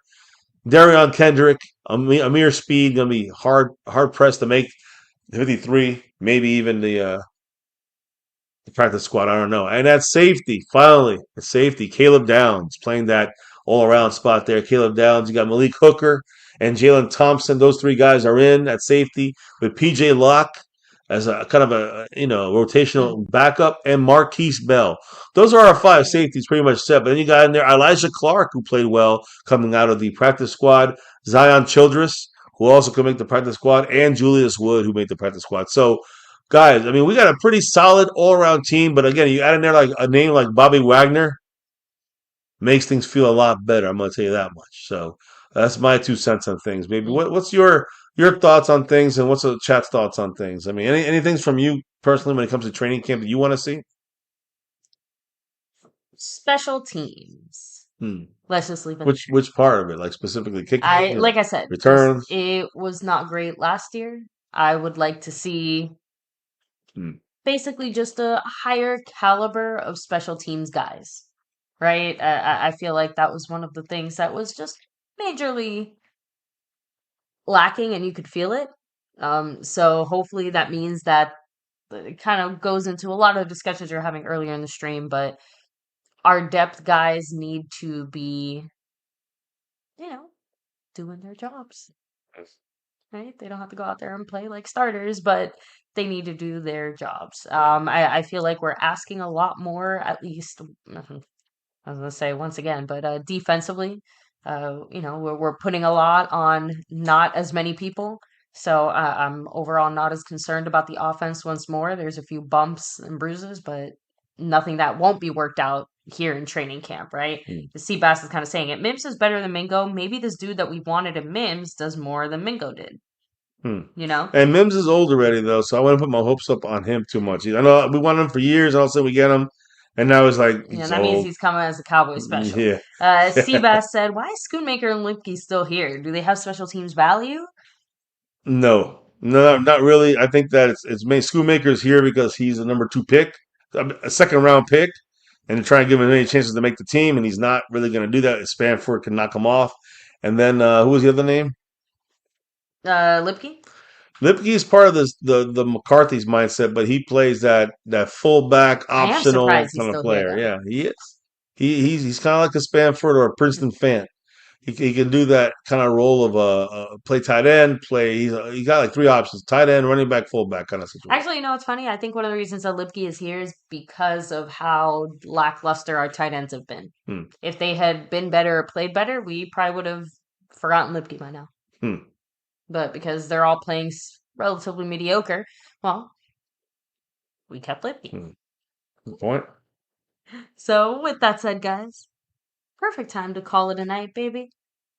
Let's make sure to shout out the people who help make MCF happen here on the regular and the irregular. Although, like I said, this time of year, it's like Christmas is in the air, except it's, football.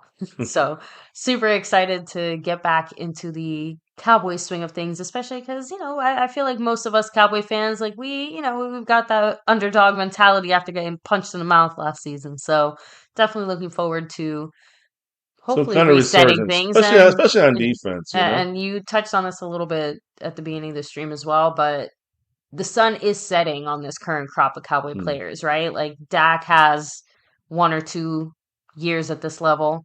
CeeDee Lamb 1 or 2 years at this level, like with everything else going on. The O line, they're right on the edge of finally locking in for 1 or 2 years before they have to get so this year and next year are very critical years as far as a franchise perspective, but just really hope the Cowboys can make something happen. Yeah. I'm not going to hold my breath because, hey, the standard is a standard, and Schottenheimer's trying to set a new standard. I'm riding with him then. Schottenheimer kind of surprised me with the, after all of that, I'm going to call it the insanities of training camp last year that I saw from him. Thank goodness that this year I'm not seeing as much of that crazy shit it wasn't even at training camp as much as it was even at the mini camp stuff. Yeah. So I'm glad that that's kind of died down a little bit. But I'm gonna be honest, we'll see what happens when it comes to the actual training camp days and they have actual planned stuff. If that's what they do, that's what they do. I just want to see wins. I don't want to see no more of this mediocre bullshit. We got the players on offense. On defense, it's still listen. We had a really bad defense last year. It cannot be as bad as last year. And I think the deceptive Christian Parker defense with some of these young, fast, strong guys is going to make a difference. So we'll see what happens. But Caleb Downs could be part of that.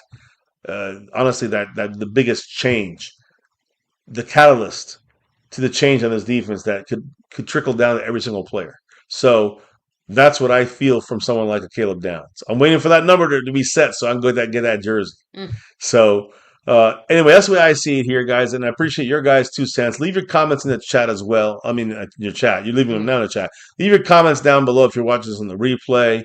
But hey, on my side, I'm pretty much done on that. We did hit the goal 2 times, but we didn't hit it 20 times. So that means it is what it is, guys. Appreciate you all for partaking. Yeah, there'll be plenty of other chances on future live I'm streams sure. as well. Oh yeah, for sure. And we're going to be doing, of course, more live streams as the season gets rolling and rolling. You know what I'm saying? So streams are going to try to be between 11 and 12 Eastern time. We're the late nighters, guys, and that's going to be early for us. So keep it going here. Again, you're seeing this here. We're going 2 hours, I think, on this stream today here. So again, guys, can't do this without you all. Give the final shout outs, baby, before we get on out of here. See, we have Karam Mawani, Lana Rodriguez, C. Bass, of course, Mr. Aldana. Let me see. Rolling back a little bit more. We have Nate Rosario representing here as well. Yeah. Tax Act. Let me see. Sharp Batty. Sure. No. Al Smith. We got GMG. What's up? Andrew DeCall. Thanks for stopping by. Kenzie Bands representing. Way up, dude. Nice try. Rolling back a little more. Just want to make sure I don't miss anybody here. James Hurd. Thanks for rolling through. Third Coast Cowboys. Cute. Jarrett Jones, of course. We see Calvin Richard. Can't forget the man Calvin Richard. Calvin Richard, by the way, the sponsor of tonight's show. Much love to you. Tony Wimbish in there as a Navy Blue crewer as well. Yeah, we had Citizen Z. Sweet Z. Aztec Aguilar 04. Come back down. Make sure I didn't miss anybody else. Meatball Ron. Thanks for rocking through. Meatball Ron. Everybody here chilling and hanging with us. There is a very particular reason that we do what we do here on the MCF side of things. That's right. It's about that navy blue. It's about that silver too. It's about that star for everything. Hey, we never lose hope no matter what, even if it's been 30 years. Here on this channel, we rep that star over everything. We rep that star, win, lose, or draw, good, bad, or ugly. We rep that star here over everything. And here on My Cowboys Family, never forget the number one thing here, now, and forever. As always, go Cowboys. Let's get that 6 in 2026. Let's go. Guys, thank you for rocking it with us here. Drop them emojis if you got them, if you're in the membership side of things. And we'll see you back here again in a week when the pads come back on, when the pads actually come on. Right now it's going to be walkthrough stuff. But do not forget, all 46,000 family members here on this channel, subscribe to this channel, hopefully have your subscriptions on or your notification bell on to all videos. We play have a lot of these video shorts that come out during this time frame. So make sure you check them out. Be flooded with that for this next upcoming week. And then we'll go live again and touch base on things, guys, sometime very, very soon as we kick off 2026 training camp, hours away. Guys, you can be anywhere you're here with us. Thank you for doing your thing. Baby, before we can, hey, listen, people here, people like Troy Wimbish and the membership and all the membership people for the month.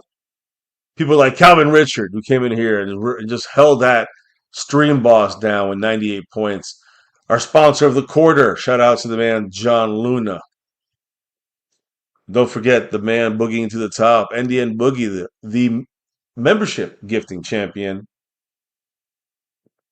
And last but not least, the man who's got the lead and the king, Jeremy Betts of the Cash App. Shout outs to you, bro. Shout outs to everybody on this thing for your drops of knowledge, your drops of love from above, and of course, before we can officially drop out, relock and reload for training camp 2026, baby, what do we got to go and what do we got to do before we drop out of here?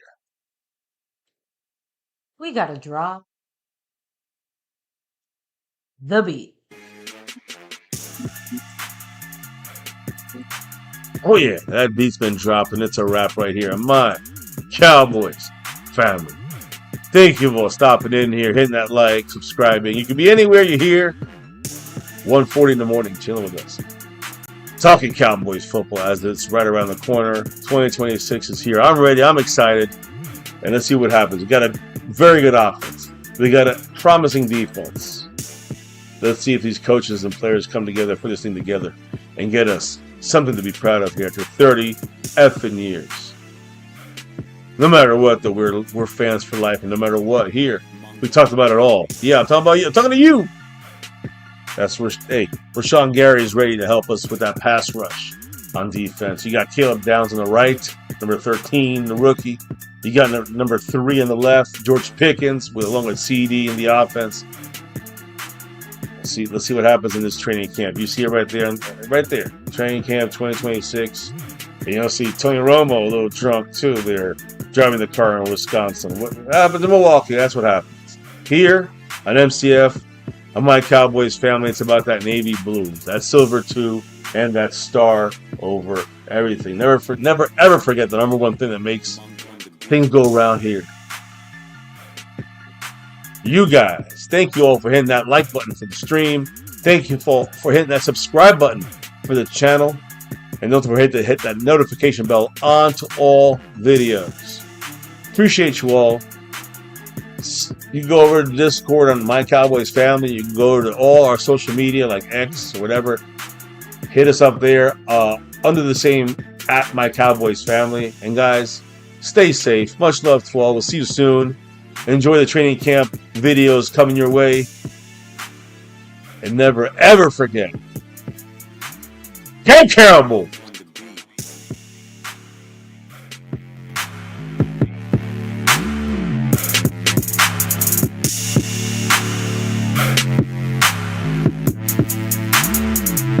Monk on the beat.